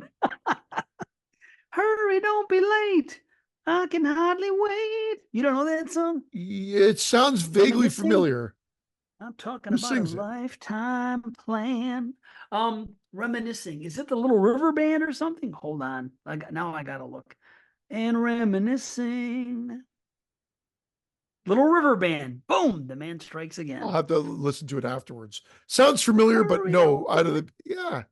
I It usually starts off one. like this. I'll give you you'll notice when you hear this part. Oh yeah, yeah. Okay, yeah, yeah, yeah. That jam. Yeah, that's great, isn't it? Yeah, that's a great song. Reminiscing. So anyway, let's talk about Stitches. So Stitches is it's that clown thing. Everybody happy?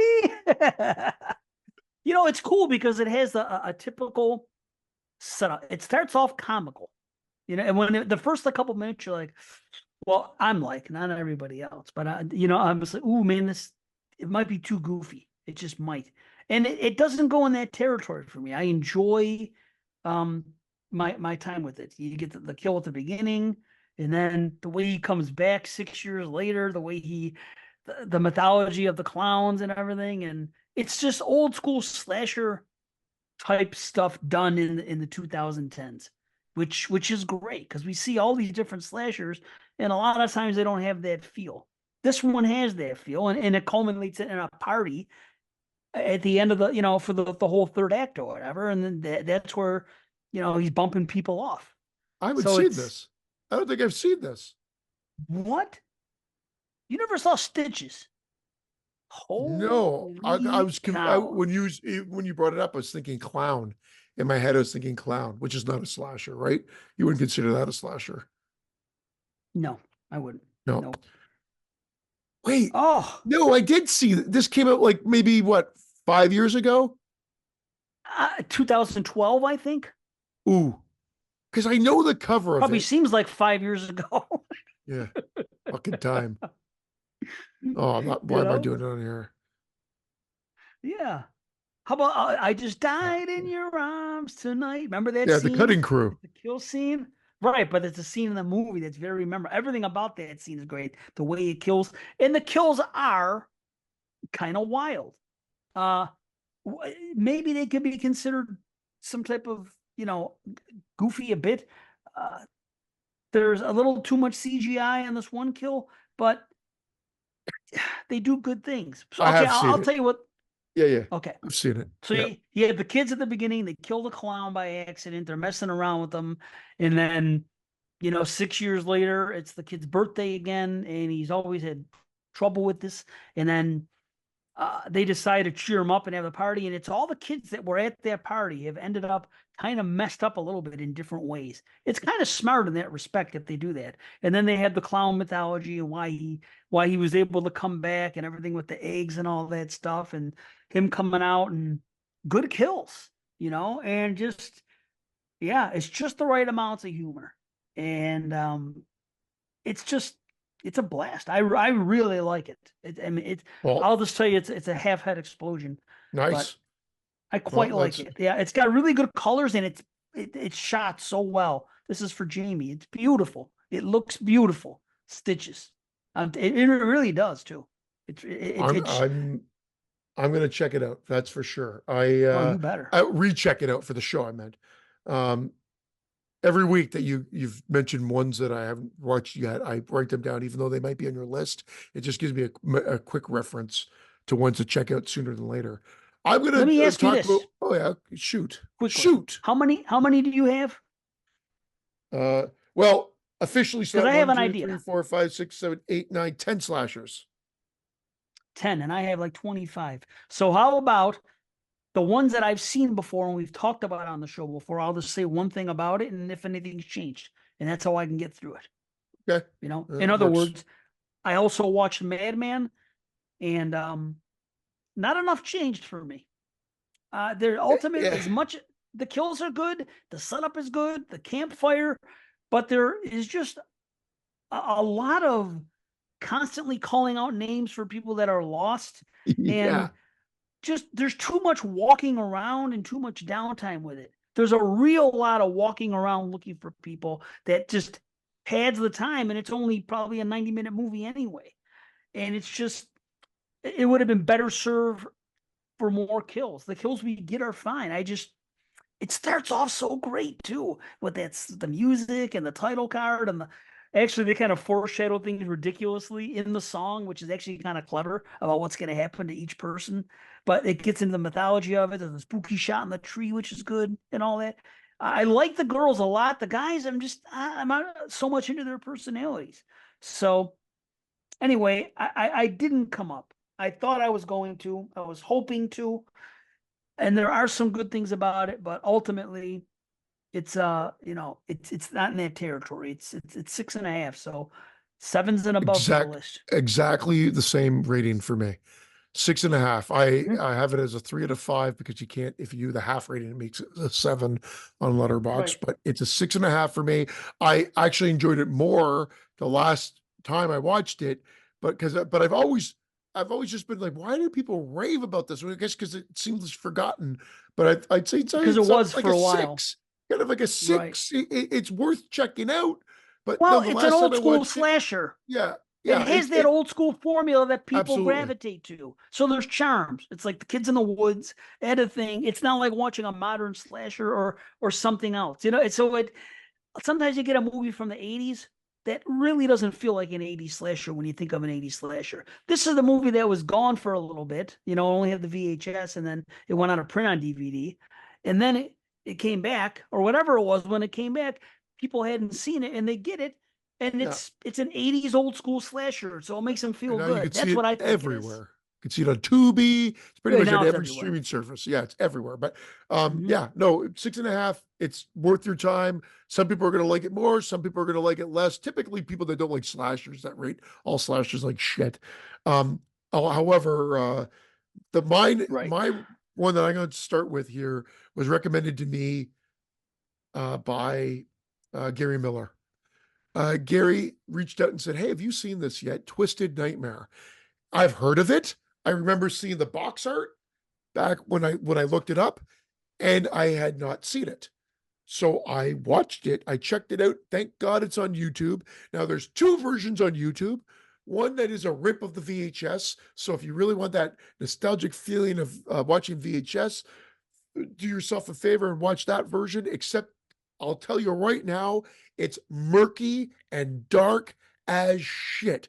So just like that first time you watched Texas Chainsaw Massacre on VHS, you won't be able to see a fucking thing. So thank God Mm. I just left, went out, checked, and there was one that was an hour and 45 minutes. And I clicked on it and it just had the previews before, and it looks like it was a Uh-huh. Blu-ray rip or closer. It Okay. was a 720p rip. So at least it was better than the other version. And I watched that Right. version, which was much better, much better. You could still, some scenes were difficult to see, but I think it's just the reality of the fact that this movie has been treated well. So this was, I think, filmed in 82, released in 87, one of those ones.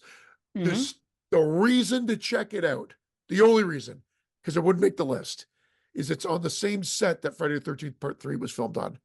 Higgins Haven Oh, with the barn.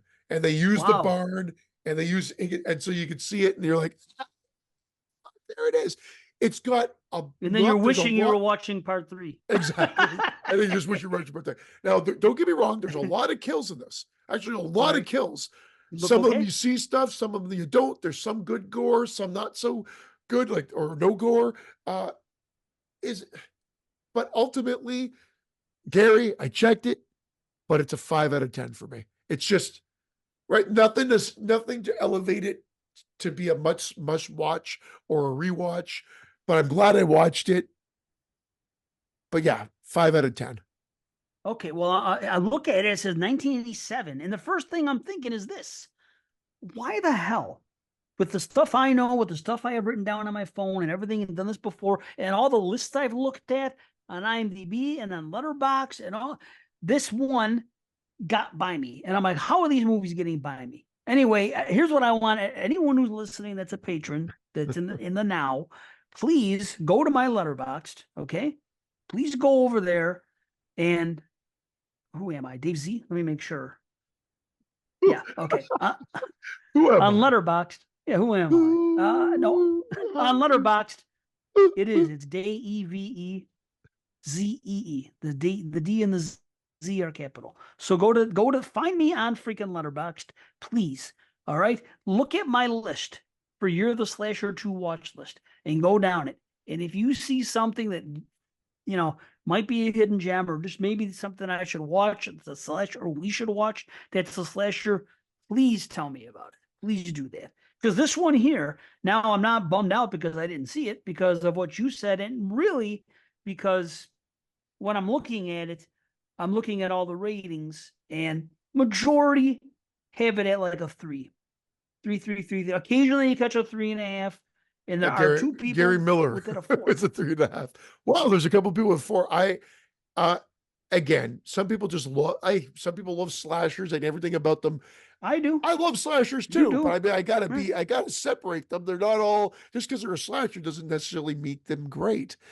But there's enough that I could see certain people digging this more. It was a really what I found convoluted, if I have to, I wasn't going to talk a lot about these movies, but here I go, was the fact that it was about her brother who was slow, mentally slow, and then he was killed, and then there's a monster, and then I don't know if it's the brother, if there's a monster, because at one point he looks more human, then there's a monster. So I don't, I'm like, There's a the monster consistency, again. yeah, the consistency was weird to me.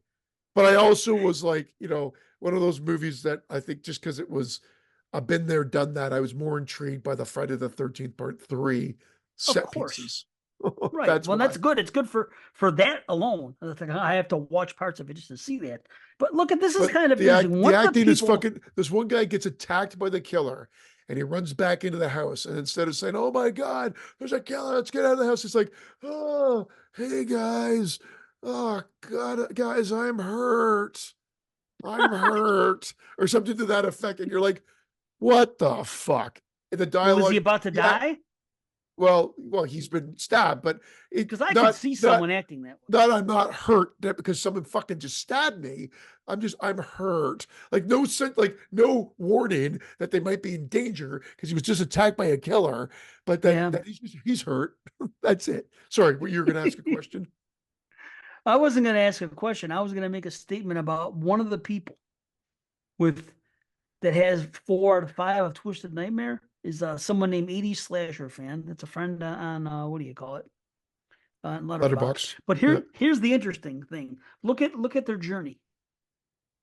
I don't know if you can see this. It's Can you all see about this or no? yeah, it's They gave it two a and a two and a half, half. three, three and a half, four, four. So they've Yeah, rewatched it and they gone up from to my rating to a 4. yeah. Maybe they So saw they've the watched it VHS 5 times and then they watched the in how many Blu-ray. years? What's that? Maybe they started with the VHS and then they That's funny. Some people do say that they rate it so higher when they can see more. for those listening to the audio, Dave showed me a visual of the guy's timeline and he watched Twisted Nightmare 4 or 5 times and it went from a Yep. 2.5 rating up to a 4 over time. Yeah. From like 2016 to 2021. So he kept watching. It got better. So who knows? Maybe it's the kind of movie you got to watch a bunch of Yeah, I'll watch it times. opera style with fucking pins under my eyes. Uh, Go ahead, shoot me two. Shoot two at me. These are going to be real quick, actually, because they're rewatches, and I'm going in order. So I watched Maniac Cop. Um, Same thing again. I just Ah, couldn't. damn I you. know. I thought I was gonna. I wanted to. I went in there saying, okay, maybe I was just in a bad mood that day, or this. But maybe this is really good, and What about part whatever. two? I didn't bother after part one, but Oh, maybe I so should. I I don't like know. two more. Maybe I've I'll like always it. liked Maybe Magneto I'll watch two. it. Yeah. So anyway, I stay the same. It's a 6 out of 10. I just don't see what the big deal. Nothing really was special about it to me, and it kind of got. I don't know, the whole relationship with the guy and the girl and all that. I don't know. It just wasn't for me. I Well, don't know. it's so weird because Maniac Cop is I've never been it's a 7 out of 10 for me. And then Maniac Cop 2 has always hovered more around the 8 range. I can't remember what we Mhm. rated him when we did the trilogy, but then 3 falls off a cliff. Cause I mean, remember they ran out of Yeah. money and it kind of just I think they just padded it and released as is. But I don't even really consider that I don't like it, so I'm not gonna rewatch that one ever again. But I gotta watch 1 and 2 again for the show. So Good what's thing the they next didn't one? remake it.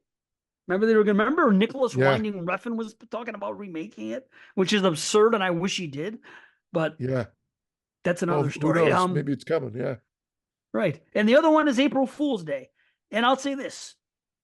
I actually came down than I've been before. Woo. Uh I like it. I like it. It's still, a half-head explosion. It's still in contention. But I had it a little higher before, and we watched it twice for the show. Well, I watched once for this last year, so once Sorry. we reviewed it back in the day, like episode 33, actually. And I liked it, but I don't know. I just I wasn't thrilled, but I still enjoyed it. It's a good Wasn't movie. blowing your skirt up. No, it just didn't do it for me this time. It was just kind of slow, and then I'm kind of looking at some of the things that were just kind of like, I don't know, maybe not making sense, like some of the pranks that she was doing, and I don't know. There was just things didn't add up as well it didn't come together as well as it has in the past. It Come just didn't. together Right. So that's it. I'll leave it at now. that. Over me. Yes. I Right. don't know if you, well, what can you do? I'm looking forward to watching that and Slaughter High in another week. Uh, okay. I took a chance and I actually had a little bit of fun with this one. It's not going to make my list. Terror Train 2. So, how Tubi Original did the remake of Terror Ah. Train, they did the fucking Uh-huh. sequel to it right after that got Right. released with just as much fanfare, pretty much none. Some people when it came out, I enjoyed it. It's not great. It's a 6 out of 10, but a 6 out of 10, like and I guess I could maybe my enthusiasm for 6 out of 10 might mean it should be a 6.5. But look, it had the same weird production value that the first one had. Like they're obviously probably filmed back to back. They have some of the returning cast. They're back on the train. They do a good enough reason to explain why the hell they go back on the train. So the buy-in, I was all for it. Like she's trying to get her life Okay. back on track. She's not doing so well because she was attacked, and so she's just not being able to survive. And then some people are like, oh, poor you, and maybe this is what you should do. You should conquer your fears by going on that. They made this annual thing. They're calling it the Terror Train now, and they sell you on it. Like it's, I'll give you a soft sell that they made this work. And she's like, "Are you kidding me? They're trying to monopolize." She goes, "Well, maybe this is what you need," and she agrees to it to go back out the following New Year's with this. And then some of the other survivors come, and one of them's gotten all like social mediaized and is like getting famous off of this because she's a survivor. And then she's like, "Oh, boo hoo, you like the worst final girl," and all this kind of crap. And the magician comes back, and there's cheesiness. I'm not saying that this is a well scripted movie, but it's serviceable. There's shockingly better kills than I remember than the first Terror Train that Tubi did. Hmm. This one, some off screens, but some gory and good.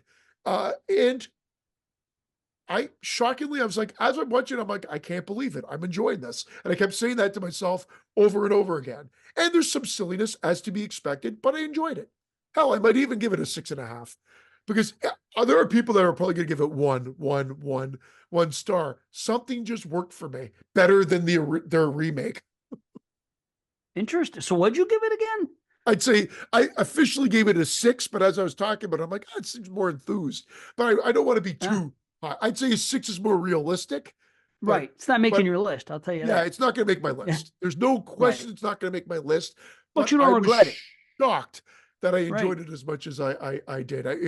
I was not. I kind of thought, here we go, a stinkeroo, but I'm going to watch it because I was traveling, and I was shocked how Hmm. much I enjoyed it. Nice. That's good. People are talking about that movie. I saw this thing on Instagram. I went on there and I was just kind of playing around, just rifling through.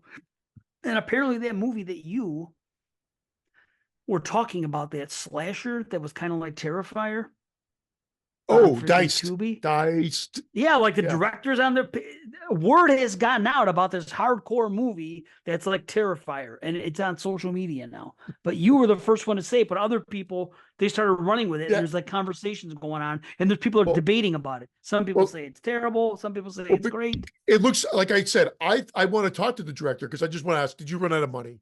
Just please tell me you ran out of money. I'll be forgiving of it then because it seems like, yeah, like there's some things that are shoddily done and some things that are done really well with good lighting and whatever, a good chase, some decent gore kills, and then some things that were just rushed. You could just tell Right. it at 60 minutes, you could tell, or just under they something Damn. happened. And that's with like long scroll credits and Uh opening credits as well. Um, so huh. something happened, but it's on Tubi, so check it out if you're curious. But just like again, it could be anywhere. It's no Terrifier, but he wants to be one. That's the best way to describe. Well, yeah, obviously. No, I certainly that's of course that's what they're trying to do. Okay, so here's my next one. It's from 1983. It's called American Nightmare. First time watch. I haven't seen that Although, either. I want to watch that too. well, you'll like it because they should have called it Canadian Nightmare. Yeah, because it's filmed in Canada, clearly. Clearly. You can even see the CN Tower in the back, and it's called America. They're trying to make it look like New York City. It's probably Toronto or this, you know what I mean? But it's weird because they kind of have that sleazy type element. They're going Yeah. for that New York sleaze, you know what I mean? And it's basically this girl is a prostitute and she gets killed, and then her brother comes into town investigating, and off we go. Yeah, a man investigates the disappearance of his sister with the help of her roommate. He uncovers a trail of prostitution, incest, blackmail, and murder. It's honestly, it's one of these movies, and there's going to be some others that I'm going to talk about tonight that are, Giallo influenced. Yeah. So, and also slashers. It's just one of those movies that just kind of falls in there. So it's a Giallo slasher type film, but made in Canada. And it's supposed to be about, the underbelly of New York. Yeah. And, like I said, Welcome prostitute to murder movie with a making. switchblade. Brothers looking right. Michael Ironside is in there. Alexandra Paul is in there. That's how you The know it's story is Canadian. okay. When Michael Right. Ironside's in it. Right. The man. Yes. Uh, Interesting enough story. Kills her with blades and the knives, so that's good. It's sleazy, and then we have Always this a plus. romance that goes on between the guy and the roommate that's looking for his sister, and we do have an interesting reveal, but it's just not my kind of movie. It's just a little too slow for me. I think other people may appreciate it a little bit more. It just kind of, it was just a little slow for me, and I have to be really into it, and I wasn't. Don't mind it. Don't mind it. I give it a 6. A So I mild guess it's a rumble. mild Okay. rumble. Yeah. I'll So, still but check I it mean, out. I'll still check yeah, it out. maybe you'll like it more. Some people do. There's a couple fours here, and JP gave it a 3.5. This guy gave it a 4. This guy gave it a 4. So I'll you check might it out, like it. man. Yeah. Oh, and another one. Yeah. Did Yep. I do 2? Nope. I think you just did the one. Okay, here's another one. The Prowler. What am I going to say? It's a rewatch. It's the Prowler. I'll say it again. It's got the freaking. I think it's easily for me my favorite kills in any one slasher when you combine all the kills. That I think are the best looking kills. I think Some it's good, Savini's best fucking great freaking kills. work as far as slashers are concerned. I was really, really digging it. I thought I was going to come up. I thought it was going to come up even more because I've slowly liked it more over time, you Yeah. know. And it was still pretty high last time we did it when we did the freaking top 50. I think it was my top 20. I don't know. It was close. Either way, so it was already up there. I thought I was really going to do it more, and then as I'm watching, there are some good subplots and there's some things that go. It just this is what it is. That It second just act search lacks. around. Well, see, it's only I wrote it It, down. it It's doesn't not that bother me as bad, much. Yeah, I know. It didn't bother dude. me as It's much last only summer.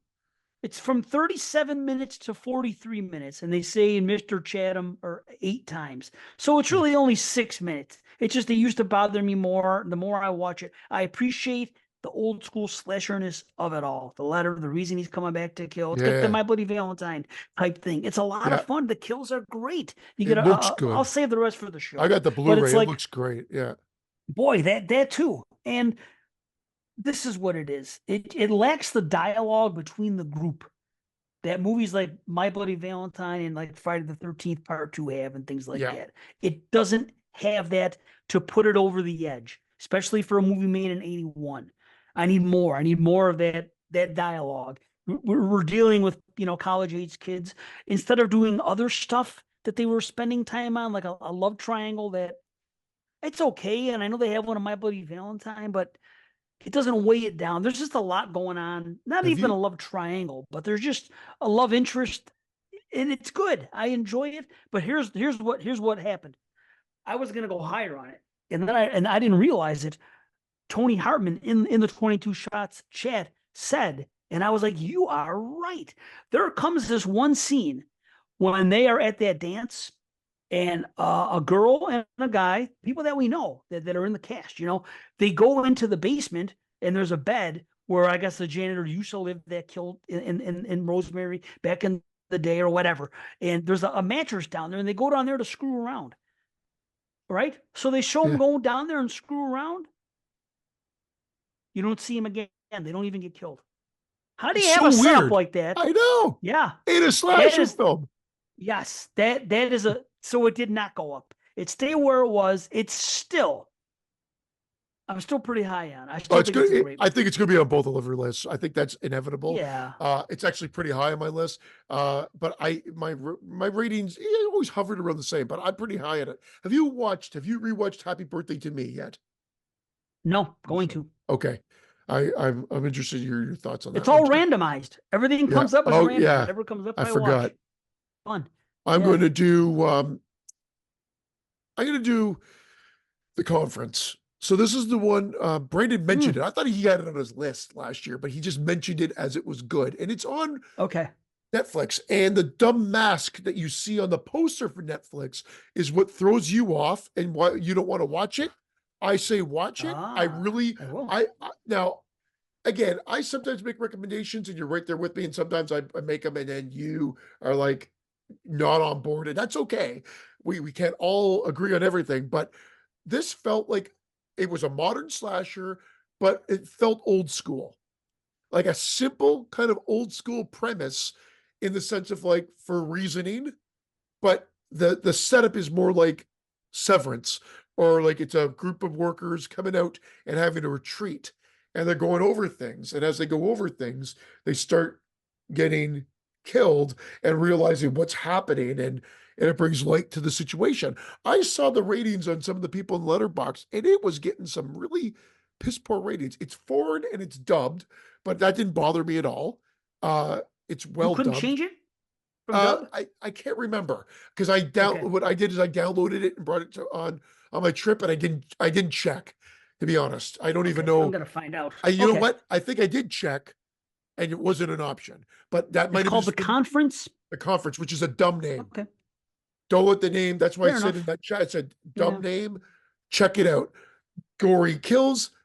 There's ever so slightly a bit of goofiness, but nothing that I think will totally ruin the movie for you at all. You'll just be like, oh, I wish maybe they didn't do it, or maybe you'll get a kick out of it. Maybe you'll be that type of comedy that That wins works. you, that you like. It And the can mask, happen. there's a reason for the mask, or they explain the mask, and it's not always part of it. So it all works.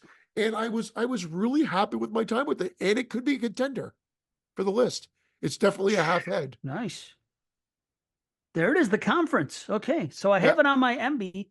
Let's see. Audio Swedish. Yes. I got it by default. Okay. Well, then I Cool. maybe I should double check on mine, but again, it didn't take me out of it. I find Right. Netflix for the most part does a pretty decent job, or whoever's doing it on Netflix's behalf. Right. So you said a half head for that? Yep. And it might land on the list. Yeah, it's on the list. I added it, so it's been there. I like the characters. I like the camaraderie. At some point, I was like, well, they're making a lot of these people not so likable. But as the movie progresses, they become a little bit more. Well, some of them don't, which is understandable based on the situation, and Hmm. some of them do. So you're a little bit more vested. But like I said, there's a bit of goofiness that like I'm like, no, please don't go off the rails, please don't go off the rails. But they railed it, they reeled it in, I guess, just so that I didn't feel like it was too much. So Yeah. I like again, it salvaged my enjoyment of it, and I like the killer, the look, and everything. So yeah, total recommend. Well, it's on there. So I'll definitely get to it, and I'm pretty sure I added it to my list maybe last week or last time we talked. I'm maybe even in chat, and I put it on. So it's on the list, the official list that I have out there. So I will get to it. So that's cool. Maybe that'll make my list, man. I mean, It's it's going to be list tough, worthy, man. but I Right. also liked that uh someone's in your house more than you did. Like again, Right. 7 to 7.5. But I mean, I Hmm. but could be list worthy as well. Again, I've got a that's the hard part. I already came up with a preliminary list, but Right. it's just feeling like it's representing all the ones that I really want to make sure are on there. And then you have to bump some. Yeah. It's going to be tough, man. It's going to be tough. Okay. Here's one that took me by surprise. Um, this is a movie called Black Rat, and it is. Let me see exactly what it is. Black It's an Asian rat. movie. Black Rat. Hold on. Let me see what country it does come from. All right, Black Rat. Oh, it's probably Japan. Asuka. Let's see here though. Written by Fujita. That all sounds like it is. Let's make sure. It is Japan. Okay. So this is a Japanese movie from 2010. And I'll read you what it says right here, first of all, and then I'll talk a little. Six classmates receive an email from Asuka, who they thought had committed suicide, asking them to meet her later that night. But when they are attacked by a girl in a rat mask, the students realize that someone is out for revenge. So, yes, there is a rat mask on the killer. There's this whole mythology because she writes a story about these seven rats, and actually they do it in the beginning, and they all have a. It's cute the way they tie it in too, because it actually makes sense for the her and the six classmates. There's seven of them, and there's seven in the story, and it was their last year of school, and she wanted them all to kind of get together and do one final thing. Like they were going to put on this little performance about the black rat, and then something happened, and then it didn't end up happening. And they're all friends, but not really close.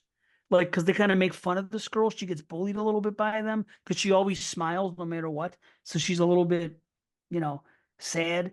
And then in the beginning, she commits suicide. So you see the way it starts. And then the first girl gets a message from, saying meet at midnight at school. And then they have to go to the school at midnight and they go in there. So in a way, it's almost like a slaughterhouse setup, where they had the students come to the school. And it's actually cool because the killer communicates by writing, doesn't talk, kills, but has things to say to those before they get killed. So the killer actually holds up I'll say her because it's presumed it's going to be a girl. So anyway, so she actually holds up, like these, like, I want to say billboards, but like poster board with things written on them, and they're already set for the person so she doesn't write it as she's there. She's just basically telling them what's going on, and then she'll take it like cue cards. That'd be the better word for it. It's so she basically Really? speaks to the people that she's gonna kill with cue cards. Yeah, to get And into it works? reasoning, and the movie works. It's cool. It's a new thing. I like the communication by writing. It got confusing for a little bit all of a sudden. You're like, wait a minute, somebody was just here, and then there's something going on here, and then they work it out. So you gotta hang with it. There's a speech on morals by the killer, which is something you don't usually see that much, which is cool. There's a couple different kinds of death. There's a bike explosion at one point, a motorcycle. Anyway, yeah. So the girl smiles a lot, and while she was alive, and there was this beef going on. It's hard to explain, but when you watch it, it makes sense. It's very original. It's an original type story, even though it sounds like just a basic 80s slasher, but you're talking about a suicide and someone from the other side sending things, Yeah. and who is it? And then Sounds what like Unfriended. happens on top of it? In a way, yeah, there's a lot of that. There's it's basically a combination. It's kind of artsy in a way. It's a very different and original movie than you've seen. And the best way I can describe it, it's a combination of like a Japanese dream logic type movie, like an artsy Japanese film. Yeah. Even like what's his name does. Mike and them. You know what I mean? That stuff's kind of artsy, and they have things in there that you're not always sure what it means. So there is that type of symbolism, and that stuff is in there, and you kind of gotta guess. It's probably a movie that's better suited to see two or three times to work it out, and it's mixed with a slasher because it's I an like that. interesting Yeah. breed. Yeah, it's an interesting breed of cat. This movie, it's different. You know what I mean? So yeah, Black Rat. It's a half head explosion. So Okay. check it out. I wrote it down. And then one here, it's called Death Doll. It's not what you think. It has nothing to do with the doll. Well, it does have something to do with the doll, but the doll doesn't kill. This is, like a slasher. So it's a movie from 1989, and I want to say, okay, it is United States. It's another odd duck. This one here. A woman is stalked by a killer who is obsessed with leaving dolls at the scene of the crime. So that's the thing. This is a better explanation. A young pregnant widow's life becomes a nightmare when she starts getting threatening phone calls from a mysterious stranger. But things only get worse when the phantom caller graduates to stalking her. He also leaves ceramic dolls lying around to terrify Trish and justify the justify the film's title. That's funny. Which is true. There. So there's a creepy fortune teller machine in the beginning. That is the best thing about this movie. Is this fortune teller? Is this girl in the back of the store? Not a real fortune Is it teller. It's this? one of those machines. Yes, that's Because it. that damn picture Yes. freaked me out, man. That's It that's looks that's the creepy. fortune teller. That's Yeah, the okay. fortune teller. So it says that something's gonna happen. It predicts that she's pregnant, and it predicts that there's gonna be something's gonna happen, and then a death actually happens, and then there's a woman killed in the complex where she lives. Uh, Basically, it follows the lead all of the movie. So you see this girl on the screen through a lot of it. It's that type of movie. Um, there's more doll gore than people gore, which is which is funny to say. What? Yeah. Yeah. What? Um, yeah. I think I guessed the killer I wrote. Yep, turns out I did. So I figured it out. Uh, it It goes was into a Barbie. psycho kind of direction. Um, Slow, but with a creepy ending. I would still watch it again if it got restored and the sound was bad. It was a real, I don't know where I saw it. Maybe I saw it on I think it was on Parker's Plex. I think he had it and that was it. But it's obviously ripped from a VHS. It's not the best quality. I would like to it would be worth a watch restored. It's not going to make it's only a 5 out of 10. Okay. So, So you're realistic on it. Okay. Okay, cool. yeah, and again, it's one of those movies that feels just as much giallo as slasher. I'm noticing that we're seeing more a lot of these coming around where there isn't a whole lot of police investigation, but and the killers are still, the people being killed are still being stalked. So you can't really call it a giallo. You know what I mean? It's also a slasher. I'm finding out more and more movies that are like this, and a lot of them are coming from like Spain and Mexico as well. But we'll get to them. So there you My go. my next one, I'll do a double whammy here because of the similar themes. Destroyer. Now, again, I can't remember if I talked about this one or told you we were talking about possibly Sounds watching it. This is familiar. the one where we did Okay. talk about it. But it was with Anthony um, Perkins. We thought he was the director. He's not the Oh, director. He plays a right. director in the movie, and it's filmed in a prison. And it's that guy that was the football player that he comes back. He was put to death. I forgot his name. I should have remembered his name, but he's on Max the Jenke. cover. Yeah. And anyway, he has.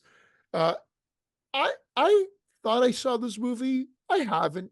It was one of those ones I'm like, I swear I'd watched it, but no, I hadn't. And it's got the girl you mentioned April Fool's Day. So it's got Muffy or Buffy, whatever the fuck her name Oh, was.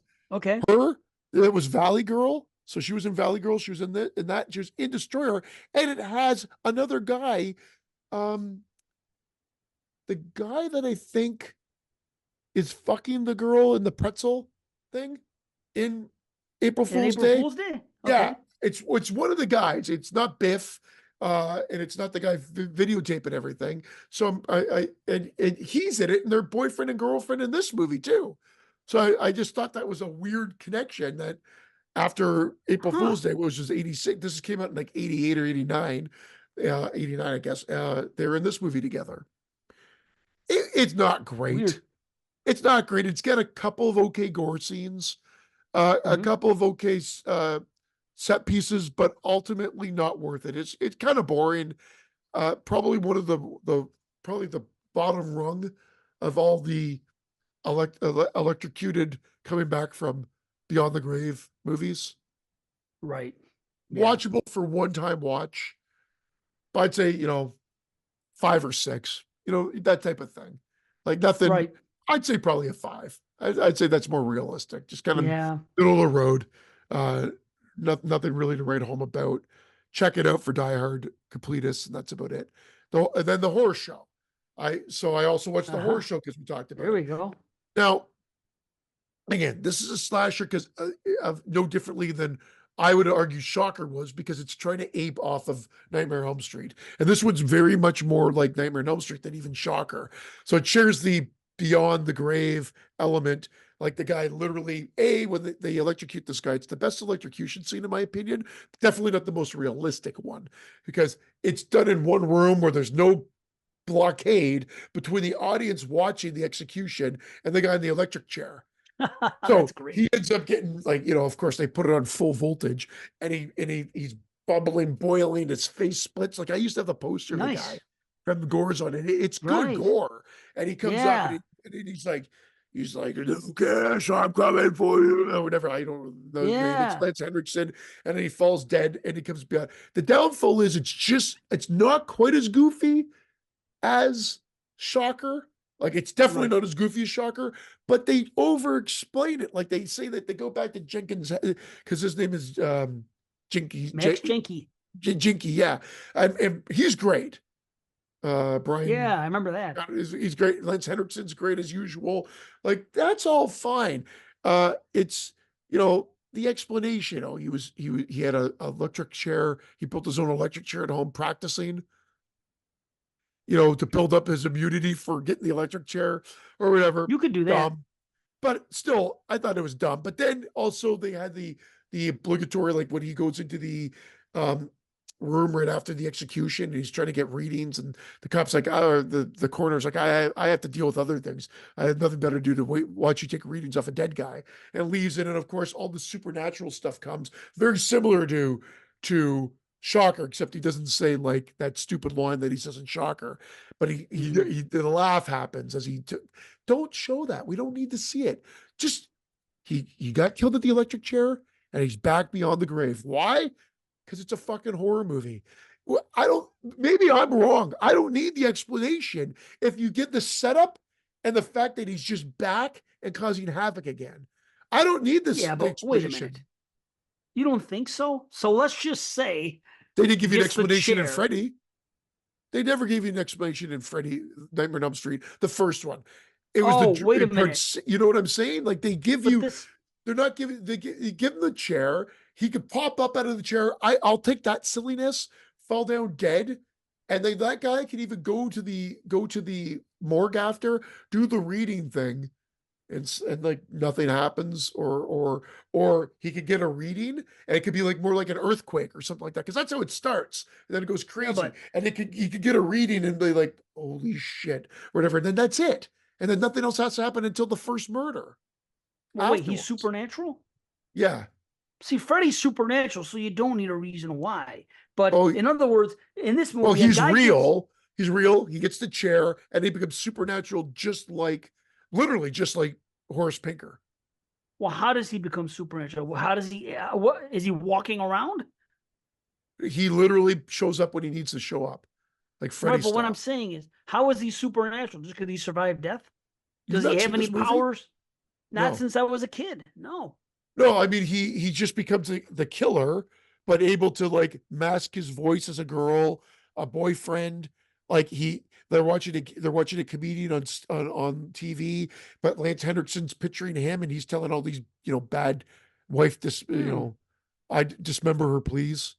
Take my wife, dismember her, please. That type of joke, like that, and he's cracking things like that, and just things like that. Like they're carving the chicken at the table, and the turkey comes alive, and it's got Meg's I Jenky's remember that fucking head turkey. on it, and he starts talking to him, so he stabs the turkey, so his family thinks he's going unhinged. In my opinion, as silly as this may be, it's my favorite of all of those. But it's still Nice. fucking bad shit crazy. But it's my favorite one out of the things. It's got gore. Like again, I'm not saying it's not silly. It's silly, but there's some blood. There's some great little gimmicks.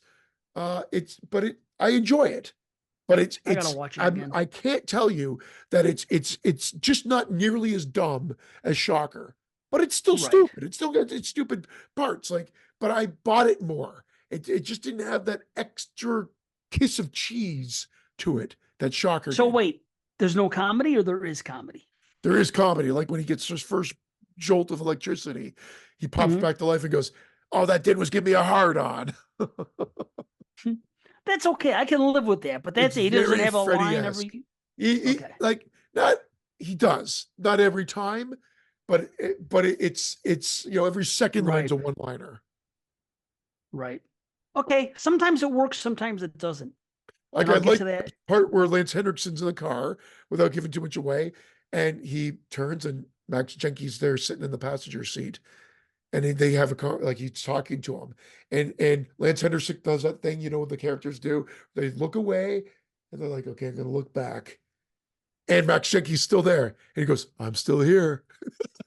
Which I thought was great. Then he's I like gone because he tries to punch it and then he's gone. So I thought they played with that good. So they play with the convention, even though it falls into the trap of like again. Some people go, Christian, you're bad, you're fucking nuts. This is just as bonkers as Shocker, and there were elements. I'm like, I like that morgue sequence, and it's all the electricity thing again. But I liked it better than Shocker.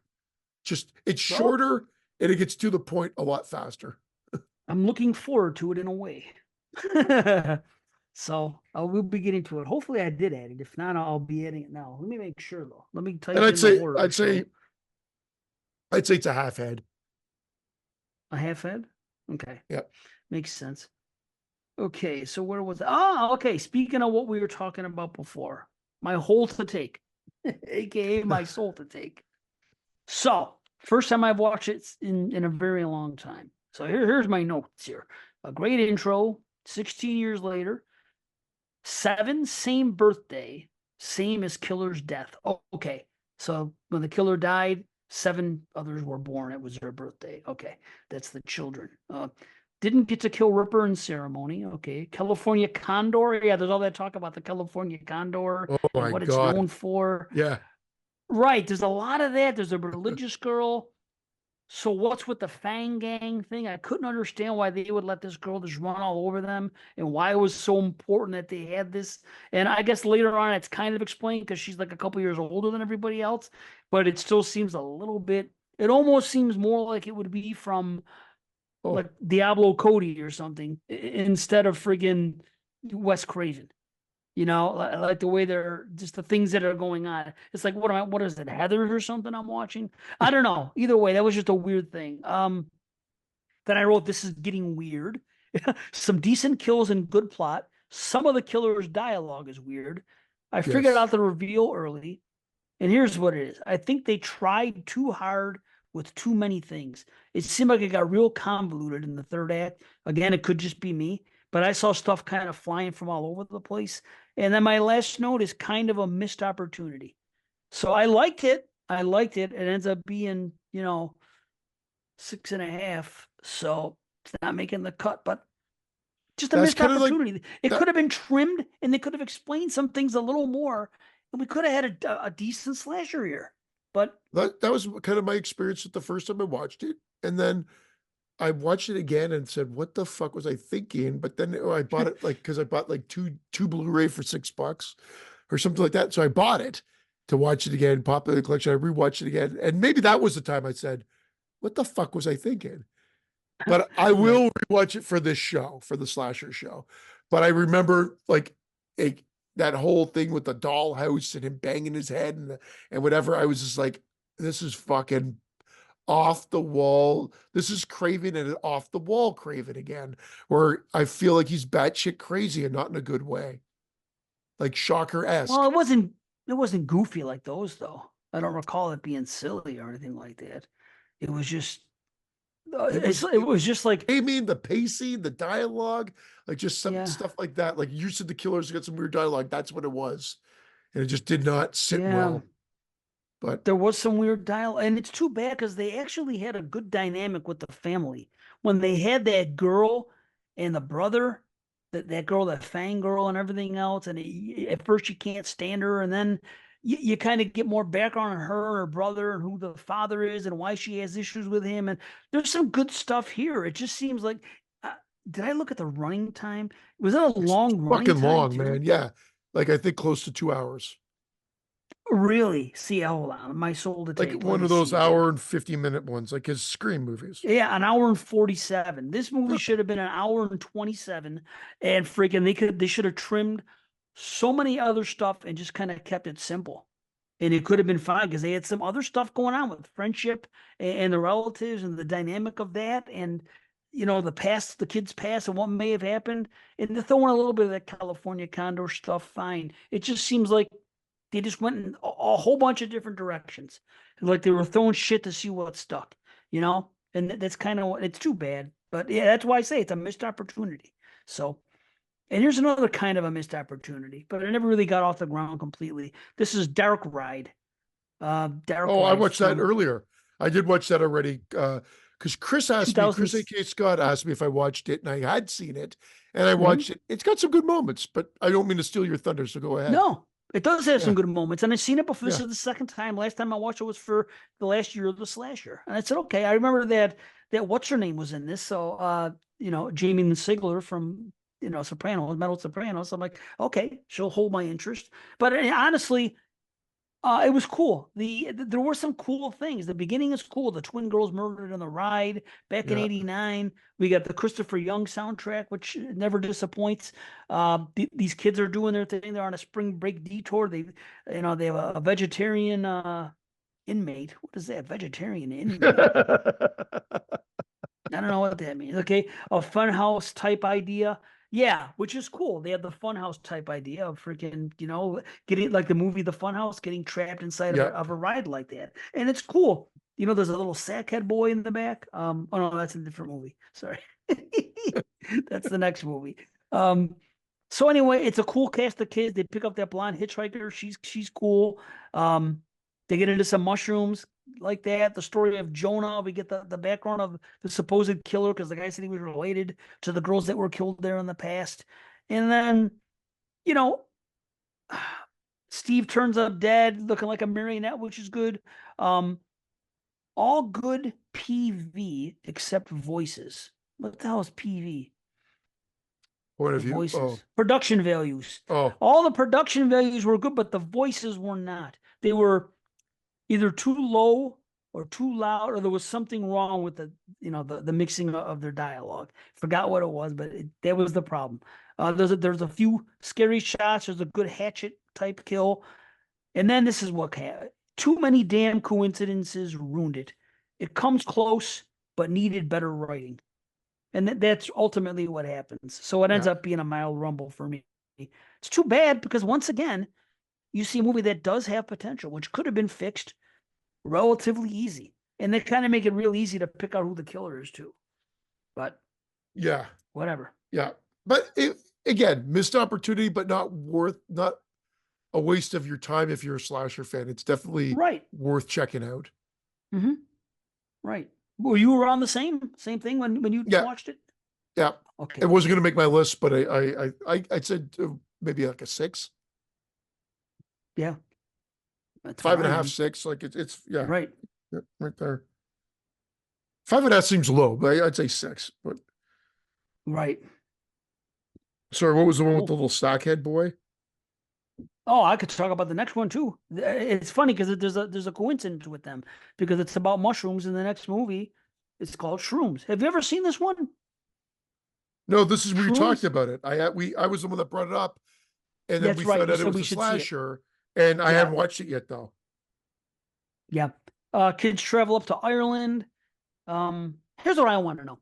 There is a shot in this movie, and I've been meaning to talk about this on a podcast for a long time.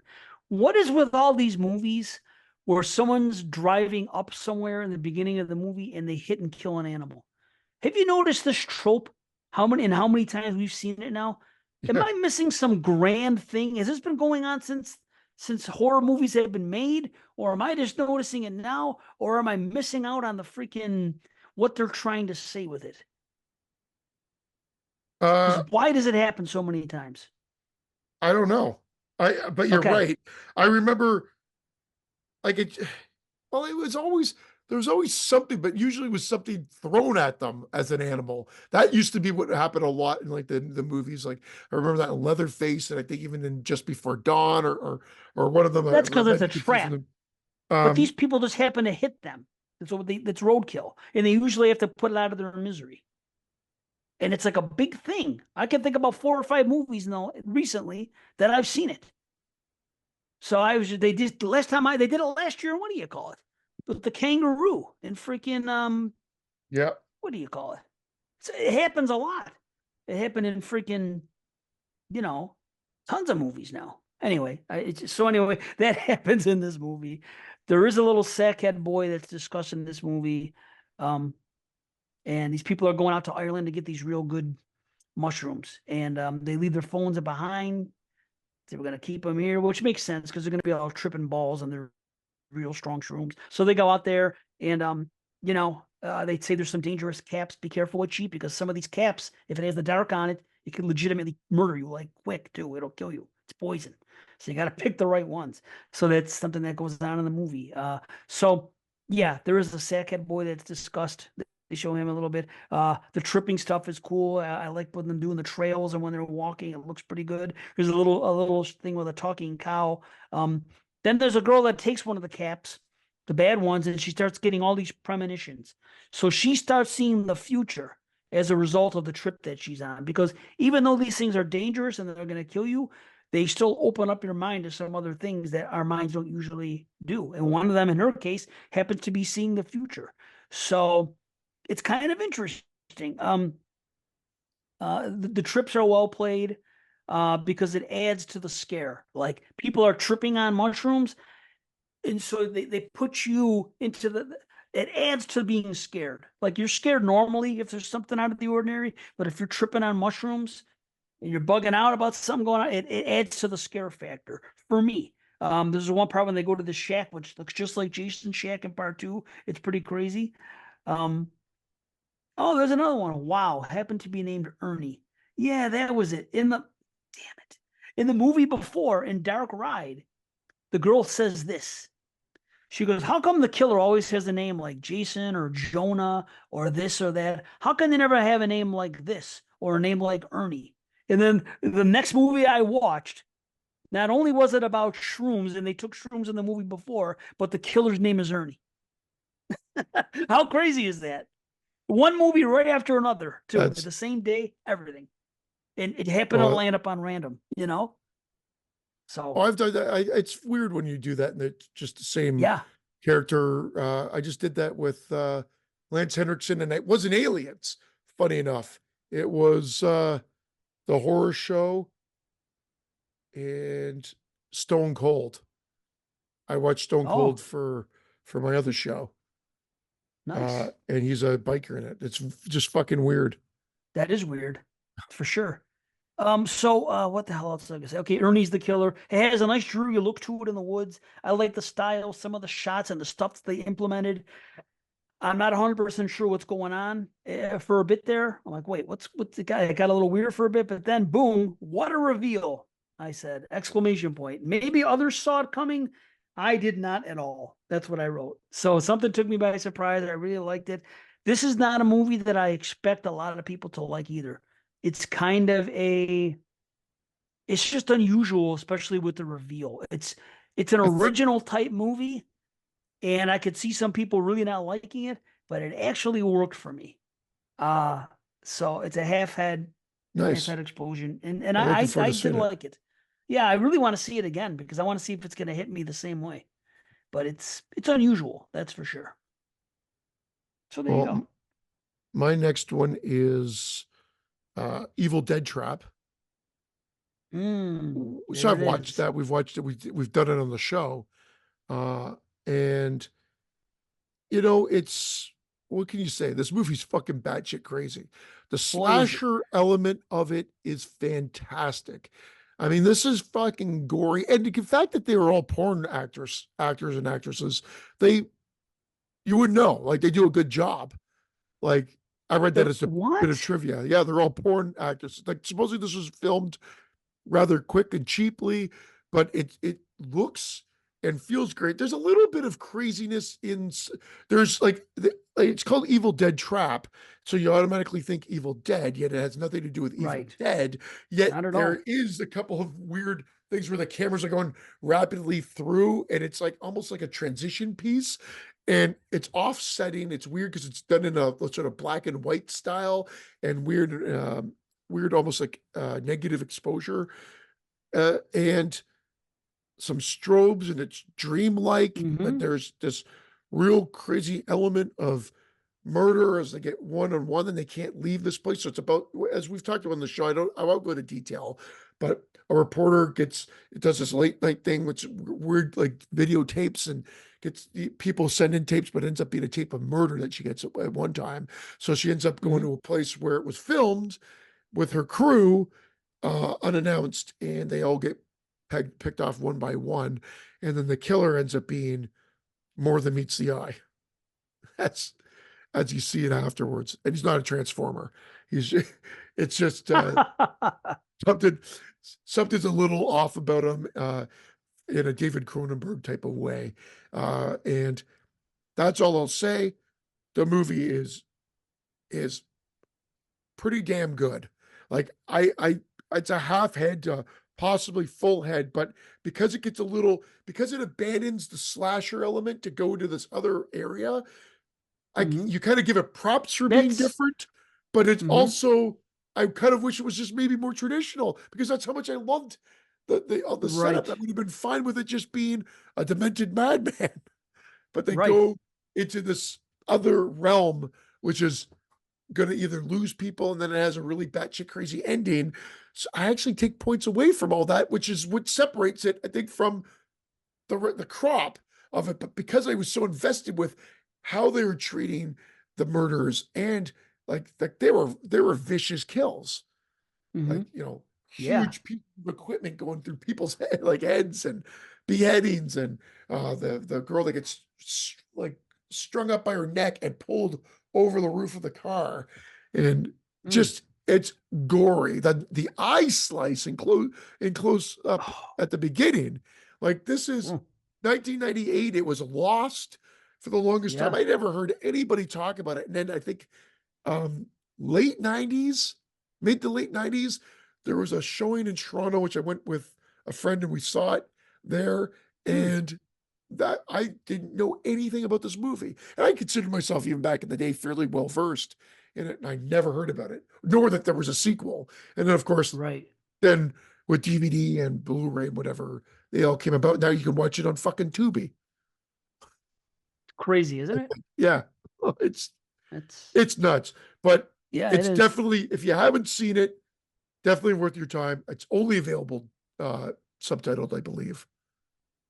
Yeah, which is fine with me. It's I always, I'm glad you watched it because I wanted you to because I haven't seen it in a couple of years, but I wanted you to let me know if you considered it slasher. So you do. So now I'm gonna It's watch it. all the setup. The setup of it is a total slasher. Okay. Go to a location, get bumped off one by one, Okay. and then the reveal. So yes, definitely check it out as a slasher. I'm The putting it on ending the list. the ending changes uh, what a traditional slasher may be like, but that's okay. We've had that happen before. And I wasn't Tubi, because I downloaded it. So it must have been Okay. Prime. And I think it was, um, Prime, because I have that AMC Plus and it's on Shutter, but I can download it. And I watched it on a Oh, plane, which is fucking crazy to watch that type of movie on a plane. There was no kids beside me right. this time, but Thank there's goodness. strobe light Right. things. So the fucking, it was a nighttime, Right. it was dark, and it's like, people are like looking at me like, what the fuck? And I'm trying to turn the thing here, because of course that slit eye thing and all the gore and whatever. I'm just like, oh, people are thinking I'm fucking demented, but oh well. Yeah. Yeah, You'll never see him again. yeah, exactly. And they'll make sure of it because they think you're demented. So Perfecto. okay. Nice. Well, I'll be adding that and watching it soon. And I'm gonna have to watch the Okay. second one again too, because I do remember that being. I know that's about the girl that it's named sequel only, but she works in a projection booth, and then she becomes a serial killer, if I remember correctly. I never saw it. I never saw the second one. Yeah, Don't know why. Just I never went to it. I don't know. Just like I never saw Battle Royale too. You know, as much as I love the original, 10 out of 10, I never went to do just based on what I heard. Not that it was bad, but just I don't know. Either way. So okay, here's a couple. This is Rush Week from I want to say 1989. Yeah, 1989. So has a good title, has a good time period. So and I hadn't seen it before. So there's a killer on the campus An ambitious young journalist working for her college newspaper becomes intrigued by the recent string of disappearances of several female students, which she believes to be connected to an on campus murder that happened the previous year during the college's rashest rush week. I can't talk. So first kill's a cutaway. I'm like, shit. Okay. So we get some pranks going on with some college kids. We found out that the dean's daughter was killed um the year before. We get a new reporters coming in. She's a reporter, but she's a student, so she's a reporter for the paper. And we found out that there's a missing co-ed. Then we get another cutaway kill with the same weapon. Okay. We get a few red herrings, a lot of TNA, a lot of people basically going somewhere to be photographed. They pose nude and then they die. They're earning extra money on the side. They pose nude for this photographer. Next thing you know, they come up dead. Who's doing it? Is it the photographer or is it someone else? Got to watch it and see. Another cutaway scene, same style. I think I guessed the killer. I was right. At least the last kill was good. It's a mild rumble. I think So I saw that the first slasher show, but I don't remember liking it all that much. But I'll probably just check it out again, just if I have time. yeah, this is the kind of movie, and I don't know if this happened, but I could see it being released to one of the boutique labels and people just, Day buying it one and buying eating it. it up. Right. Yeah. And it's just one of these movies that I'm not saying should have stayed buried. It's not terrible, but it certainly isn't worth resurrecting to, to spend $35 to own. It just is not. Even with, I don't care what they did. But anyway, it's fine. So here's another one. No, Cutting This, Class is getting 4K release this year. there you go. See, and people are I, gonna, I like well, I whatever. like Cutting Class. It's Yeah, okay. It's okay, but I'm not buying it yeah. 4K. No, Are you no fucking way, no crazy? chance. To Yeah. each their own. What are you gonna do? So Hmm. this movie here was from 1975. So I was like, is it gonna be a slasher or not? Because we're doing it for the 75 show for 22 shots. So this movie's called The Love Butcher. You ever heard of this one? No, Okay, The Love doesn't sound Butcher. familiar. Hey, how did that happen? What? I forgot to record this. I forgot to put it in as a, what do you call it? The Love Butcher is Ooh, a so you have 92 movies. well, no, I just didn't put it in on Letterboxd. That's all. Oh, well, So that's where I do I my still have count. my thing. So anyway, The Love Butcher. This is an interesting one because I would say you could call this a slasher as well. It's the opening scene's kind of cool because you got a pitchfork going through someone that looks good, but they're already dead. We find out there's a psycho killer on the loose. Right away, you know what's up. You think it's going to be a twist. In fact, it's not, but it's done so well that I thought it was meant to be a twist because you see somebody who is working and he basically goes around and he's a gardener, like a lawn guy. I forgot exactly what he takes care of the lawns. He's like maintenance for outside of houses, and he's employed by Yeah. different people in the city, and he comes off like he's a little bit feeble-minded.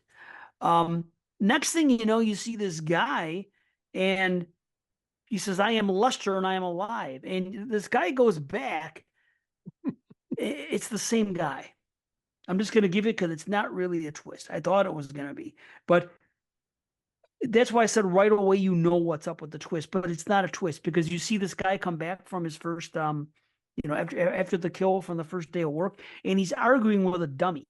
So you just see the dummy. You think it's going to be like a Psycho 3 thing, like he's arguing with Mrs. Bates, and it kind of is actually when you get right down to it. But the thing is, he's arguing with somebody, and you just see them sitting. You could tell it's a mannequin in a chair, but as I'm watching it the first time, I'm thinking, okay, so they're going to reveal Amanda later that Carino? this guy's talking to himself and it's a mannequin Reno, right? But in fact, no, they let you know right away that this guy's talking to himself. And the charm of the movie is actually the guy having conversations with himself and doing the different parts because he comes off, like I said, like feeble-minded and he looks like he's 20, 30 years older than he actually is when he's playing the gardener guy. right? But then when he goes out, he's actually smooth talking women and stuff. And he changes his hairstyle. And at first I'm like, how could they even do this with his hair? Then it actually works out. I'm like, okay, they did pull it off. So this guy is going around and going to people's houses that he, works on, but as somebody else, selling something or doing this or doing that, and killing people and killing women. So that's what's going on here. There's a kill in there I haven't seen before involving a hose, which is cool. The multiple personalities conversations is kind of a highlight. The score is different. Sometimes it's cool, but other times it's goofy. They kind of go for a little bit of a comic thing now and then when they really didn't and they really shouldn't have. You know what I mean? It was just unnecessary. So yeah, it's pretty cool. But the guy really steals the show. And it's a sad ending. It's kind of different because you know that this is a mental thing. And there are a few shortcomings that hold it back, but it does have a certain charm, which I could see some people liking it more than I do. But it's definitely another odd duck. That's another one that you should check out. The Love Butcher from 1975, and it's another it's a 6.5, so it's not gonna make it. But I'm gonna make your list. I'm gonna it's worth do, seeing.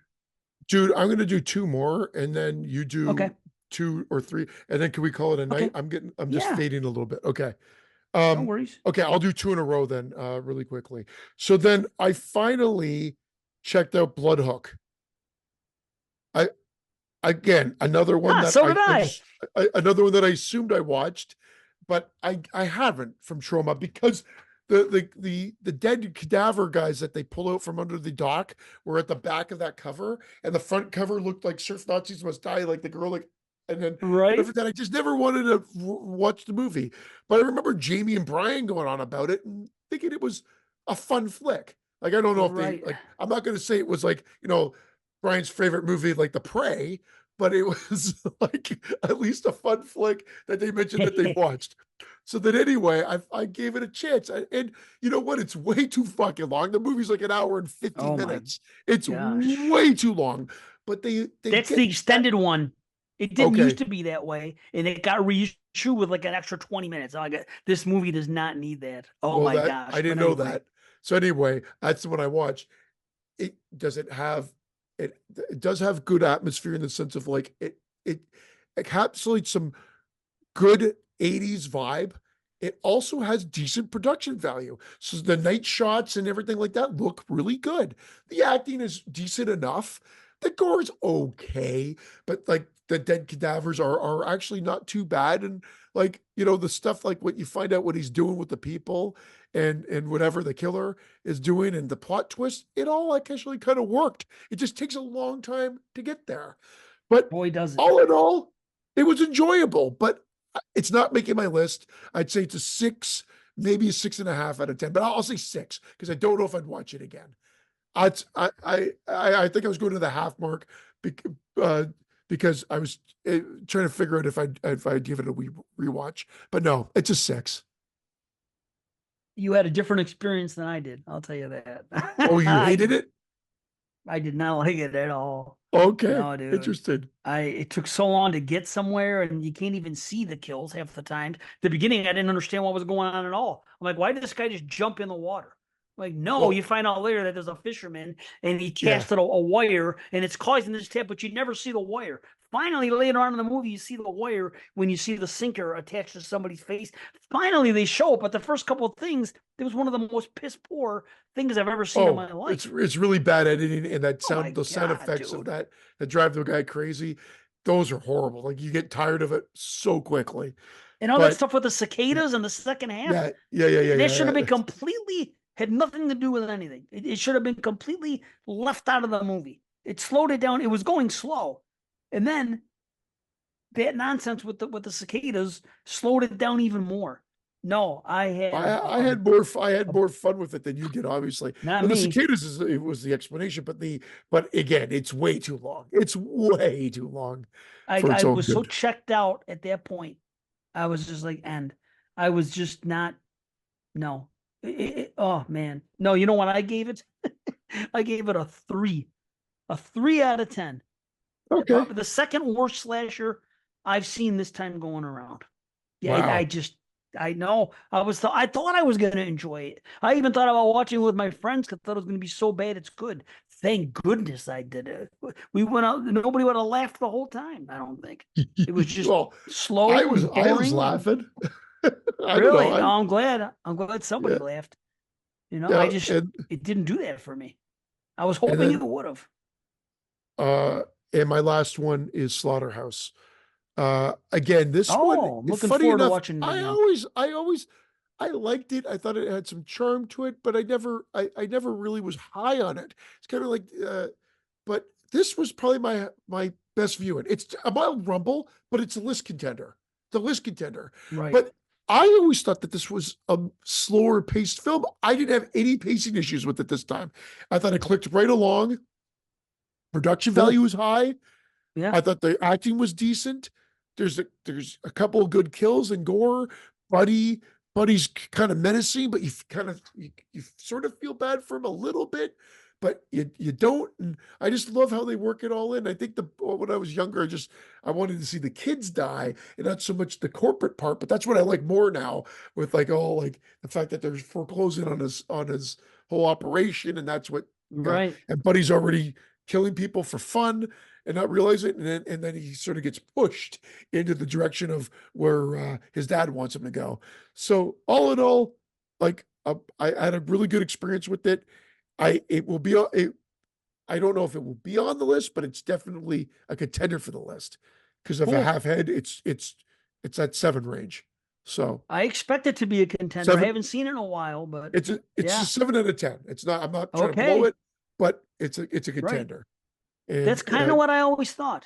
It was right around that territory. And it kind of came out around the same time as Madman. And I remember us oh talking. I think I remember Alex even making posts about it on the Skeleton Crew thing because he was Oh, like, when they got the release, you mean? "Yeah, the Because it home came out in release." '87, I think, No, I don't mean initially. that. I Yeah, mean yeah. Blu-ray when Oh, it came, yeah, we were able to see it again. And everybody yeah. was kind of talking about Madman. I think we watched Slaughterhouse and he was like, "This movie's better than Madman Slaughterhouse." Nobody's talking about it. I remember him talking about it and comparing them. And I agreed. I was like, "Yeah, I think this is better." I It do just too. doesn't have that same feel. Madman, what it has going for it is, like I said earlier, it just has that feel. Just has that kids being in the woods and stuff like that. And it's just and a simple thing. The guy got hung, he came back, he's a killer. It's just has some charm, I guess, to some people. So This I has get got it. some pretty slick camera work in it too, like decent. I was pretty impressed rewatching it again. Mm-hmm. Yeah. Okay. So what do I gotta try to get through these top? Okay, I watched Absurd, and I don't know if it was my first time or not, but it's from 1981. And it's Italian, Joe D'Amato. Um, so I want to make sure Isn't that the one with of the one of guy these. that goes to the house? Not the priest or the what is this one I'll about? t- a priest, a Oh, priest doctor chasing a man with supernatural regenerative abilities who has recently escaped from a medical lab, reaches a small town where the mutant goes on a killing spree. yeah. Yes, it's that one. So you've Okay. seen this. The Yeah. guy wakes up in the surgery. They think he has rejuvenating powers. We don't know why. The guy's chasing him. And I knew he was a Oh, priest as soon as I saw him, even though I didn't see the collar, but I just knew it. I felt like I was watching City of the Living Dead or something. I don't know. It just felt like a priest to me. I don't know. Um, but we get some decent kills here, man. The guy, we get a surgical kill in the nurse. We get another good kill with a bandsaw. Um, Little kid who dressed like Annie for some reason, little orphan Annie. I don't know why, but he was looking for the boogeyman. Another good kill, a good aftermath shot, a girl in bed, a good score, Italian feeling, of course. Slow cooking girl in the oven. That was cool because you don't usually see that. That was yeah. a good kill. The smart girl blinds him and then plays music loud. That was cool. I don't know if you remember what I'm talking about, but the girl and the final girl, what's going on?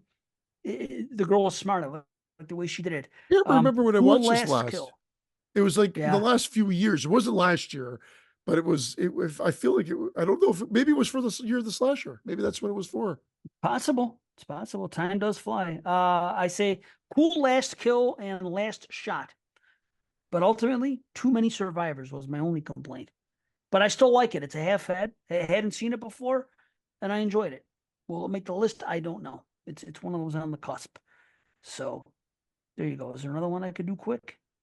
So Love Butcher, Dr. Giggles, Slaughter High. What am I going to say? We talked about that. Killer Workout, I've talked about before.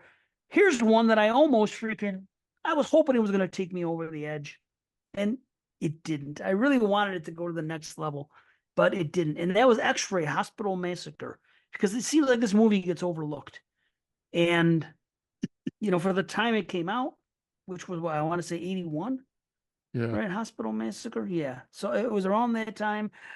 It seemed like as I'm watching it, I'm like, why doesn't anyone talk about this movie when they talk about these slashers? Because I'm kind of liking it. The problem is in the second act, it just gets killed. It gets way too slow. Oh, Way it's too just slow. I told you when we've talked about this movie, I watched this movie and then Vince came over to record TGIF 13 years ago. And I ended up, before we went down there to record, I said, guys, you got to watch this movie with me, but not all of it, just a little bit. And both my wife and Vince, and we were all laughing our heads off. It's so fucking ridiculous that I couldn't imagine anybody thinking that this was good. And then I actually brought it up and made a joke about it. And people are like saying like, no, they liked the movie. And I'm like, what? Okay, so I rewatched Well, it it. makes sense I've why rewatched it the like things are three happening. times since, and Uh-huh. I do like it. It's just that at the Oh. time it was like the doctor like the breathing like through the whole thing, and you're like, what the Kind of fuck? creepy. And then like the setup with the Valentine's thing, it just was Oh, I weird. And then love she's it. like, I'm going in for a checkup, and she's in there for fucking days, it seems, Yeah, because because they switched the papers and they fucked her yeah, over. yeah, but Yeah, she's man, just that was stuck in there. crazy. It's fucking nuts, but I like it now, but I like it as it wouldn't show up on my list, but I like it as a so bad it's good in my opinion. For I can me. understand where you're coming from to a degree, because it does get a little. That's what I used to think, and this time I'm watching, I'm like, wait a minute, now this makes sense. The guy switched the X-rays. This happened. This, and now we know why, because he was the killer from Jump, and he's the one from the beginning. Which I'm a sucker for something like that. Oh, that's what I forgot to tell you about. Well, I'll be quick. So Barbie Benton is just absolutely stunning. So you could put her in Yes. anything at this time, and it was going to be good. And she has no problem taking her clothes off, being a Playboy playmate. And it's got the great beginning and the one girl from what do you call it's in there, Bloody Birthday, and the kill is honestly one of my favorite deaths. Period. It's not gory, but it's just really cool to see in a horror movie. So I love that death right off the bat. It's great. And then when you get in there and they have elevator action and it's taking time, and I do like the score. And then the first kill is more blood than gore. You do get the POV, which is cool. I like the second kill, the acid face. The missed phone call kind of sucks because that could have changed everything when she's trying to make that phone call out. Oh my God. Slowed down for her examination. And then the doc said it's nothing, which is kind of funny. But the second act kills it because it takes too long. But I could totally see this happening. You go in and the guy switched everything that's killing. So they think that this girl has a real serious problem. She's just going there for what she thinks is going to be a thing. But they get this. If you look at the x-ray, there's a serious problem here. So they got to say, hey, you got to check in for. I could see her. I remember having a problem saying, why is she just agreeing to all this so easily? This time I got it. I was like, okay, well, because of the position they put her in. And then she starts finding out. Then towards the end, it does get a little silly when she does say, hey, listen, I just found out about this and this. And they don't believe her and they tie her down. That is Was when that it kind of jumps the shark oh just a fucking little yeah. bit there. Um, but still, the second act slows it down too much. That's the issue. There's another good bone saw kill. The Valentine head thing is cool. I just don't know what happened with the Valentines. And no one talks about this as the Valentines movie. And there's Valentine deaths in the freaking thing. It's so weird that it never comes up ever Yeah. when It, people you're talk about this. it's true. Yeah. I brought up the Valentine's Day thing and I never thought I didn't think of watching it a month ago. See what I mean? I'd rather Yeah. watch this than Lover's Lane. I'll tell you that much. Oh, for Um, absolutely. You know what I Absolutely. mean? Yeah. And there's actually a little bit of suspense a couple times, which is nice. But this is what I say. It comes so close, it just moves too slow sometimes. Does have a good ending. But It's another 6.5 that Got a falls short. batshit crazy. I ended. Uh, you know Yeah. what? No, did I watch it again? I think I already watched it last summer again, because Okay. I do watch it. I get amusement out of it. So from a so bad it's good angle, I wholeheartedly recommend this movie, knowing But what the you're going to kills get are good. into. Yeah, no, I'm not. I don't disagree with you. Yeah. But it's just like if I went into a hospital and they said, okay, so especially if I thought I was going in and it was going to be 10, 20 minutes, I swear to hell, that's what she tells her husband or ex-husband that she's Yeah, going to she be. does. But then they And find that then, she has all this crazy stuff going on. yeah, I would have been like, okay, I'm rescheduling because I came in to think there was something else. I'll come back to find out all that because I got You're stuff not to gonna do. come back. Yes, I am. If they I'm tell not you going have a to, real serious, hold on a minute now. Hold on. If they tell you, they go, oh, they hold never on. tell her anything. That's the thing. They don't tell her a fucking thing. They actually don't tell her anything until later on when she sits down. But for that first 45 minutes, she doesn't know shit. She's just kept there really Well, they long. say no because she does get dressed in the hospital clothes. She's not just going to do that for no reason. They have to tell her something to say, "Hey, listen, we have to run some further tests based on what we see here." She doesn't. It isn't just for no reason. Because why would they get her to put on a hospital gown and stay? It's just, They have to it's tell her very something. convoluted to get her to stay. They could have come up with a different, better plot device, I think. Or they could have had her come in and been told she has a serious thing. I don't know, but it's so convoluted of how they force her to spend more time at that hospital. Well, there could have been probably a much easier explanation to get her to stay. You're probably right. But that's what brings me the joy and fun out of it. Because I'm like, okay, get out of there now. Get out of there now. Right. Well, listen, I'll say one more thing and that'll be it. Do not, because I don't want you to watch this movie. Do not watch the Memorial Valley Massacre. It's a Okay. first time watch. You've probably heard about this one before, right? Memorial Valley?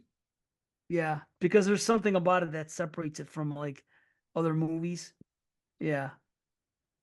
No, Well, I'll just read this to you. It's from yeah. 1988. It looked really good too. It must have got a release recently. Um, a newly opened campsite is terrorized by a primitive young man who begins killing campers to defend his territory.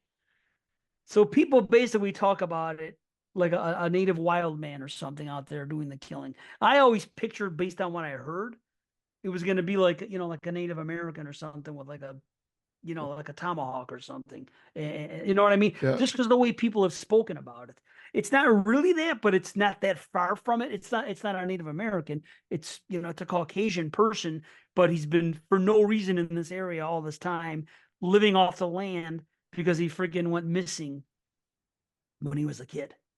So it's one of those. And they're reopening a park for a holiday weekend. It's not ready, but they're rushing. It's kind of like a Jaws thing. It's like, oh, we got to do this, this, and this thing. Well, too bad about the water. And they can't drink. We'll figure this out. We'll do this. So it's Memorial Day at Memorial Valley. So they're reopening this park, which has been closed for years. So, so it's not ready. And it's cool because they got a good bunch of different people there. You got kids, you got bikers, and you got families all there. Bad things are happening. There's water, there's snakes, there's things going on. Then we find out there's a guy living off the land, and it's a real delicate ecosystem around there. And it's it's interesting. The kills aren't really special, but a few are inventive. And there's a sad ending on the subplot. I'll tell you that because But you based said on what don't we watch see it? earlier, unfortunately, I can only give it a 4 at the end of the day. Yeah. Okay. Okay. Yep. There's Let me second, interesting I got a things when I second talk guess of my about them. ratings here. Yeah. Right, it does sound better when I'm talking about it, but there's a reason I give it a 4. I can tell you that much. It's just not But very good, yeah, sometimes but it's maybe it's different. production value rated. I all I've known is that I'm almost going through Tubi and just going slasher to slasher to slasher. They've got that slasher section. Although I will say that my worst experience on Tubi so far has been the horror show, where it had the Mm. longest commercial breaks and the most commercial breaks that I've experienced thus far. Really, I never get any. I mean, I get some. You know what I mean? I get like Yeah, one every that's what half I an hour usually or a get. minute. Right. I was shocked. It felt like every 10 minutes, and it felt like it was a minute worth of commercials or more. Weird. Not quite your Plex experience, but almost as bad. But Oh anyway, no, man, that's the that's worst. great. And I do have some other ones, but I tell my voice is getting hoarse. I'm getting Guess we'll tired. save them, man. It's Yeah, okay. Save that's them for next time. Then you'll have more. You'll be able to catch up with me, maybe. yeah, The way I'm maybe. going. Fuck. Yeah. That's awesome, man. No, Yeah. Yeah. It's a lot of fun. Slashers, man. Once I get in that zone, I just start having so much fun with the slashers. I just love them. I just love I them so just much. I start realizing that as much as I think I've seen all of them, I haven't, and there's No, always a few more uh to come out of the woodwork. Whether and it's that I'm great. cool with that. Yeah, for sure. The only thing that would be better is if I can watch them with somebody else, because a lot of slashers are better with more than one person. You know what I mean? That's something about Well, slashers. that It's a good sometimes is thing. It's what fun. hinders the rating a bit. Is that yeah, maybe if I watch this with somebody else, like X-Ray could be a 10 out of 10 in a way of like so fucking bad shit is what I mean. Oh, all that. Same with Deadly Friend. Same with Maximum Overdrive. Like I'm talking about the extremes when you're with a group of people and you want to put on like a movie that's just like a gong show. I could see that, but when I watch it by myself, I try to be a little bit more Yeah, realistic. nothing wrong with that, man. This is why, like, when Moods gives um, that one 5 out of 5, uh, Video Alone in the Dead. Woods, Oh, Alone in the oh Woods, yeah, and I'm like, craziness. or Wow. no, don't go in the woods alone, or don't go in Yeah. the woods alone. Dot dot dot. I Alone. get it. It's bad. It's fucking shot, but it's shoddily made. That there's only Oh so yeah. much comedy that I can get from it before I realize that Mm, everything's been overdubbed. Not one thing's like natural soundtrack on that. I just after a while I'm like, no, this is too much work. It's not even fun. right. No, I feel you. That's the I feel difference. you. But anyway, Yeah. all this is good, man. We're done for the month of March. Yeah. The into the month of Fools next. Yeah, brother. You know it. So, all right. Well, thank you everyone for all your support. Remember what we said earlier, what I said. Go and look at this. What do you call it? Dave ZEE on Letterbox and check you know, the Year of the Slasher 2 watch list and see if there's anything that can be added. Let us know because I don't want to miss anything. We're off to a great start. How long till we do this show? It's months and months away still. Yeah, So we're on a real good pace here. So this is cool. This is cool. So hopefully we can get 5 people to be on the damn show, but we'll see. I think So so. But no, anyway. Well, good night, man. so that'll do it. Yeah, yeah. Good night.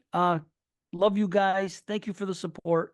Manchichi, Manchichi. Good Peace night, out. everybody.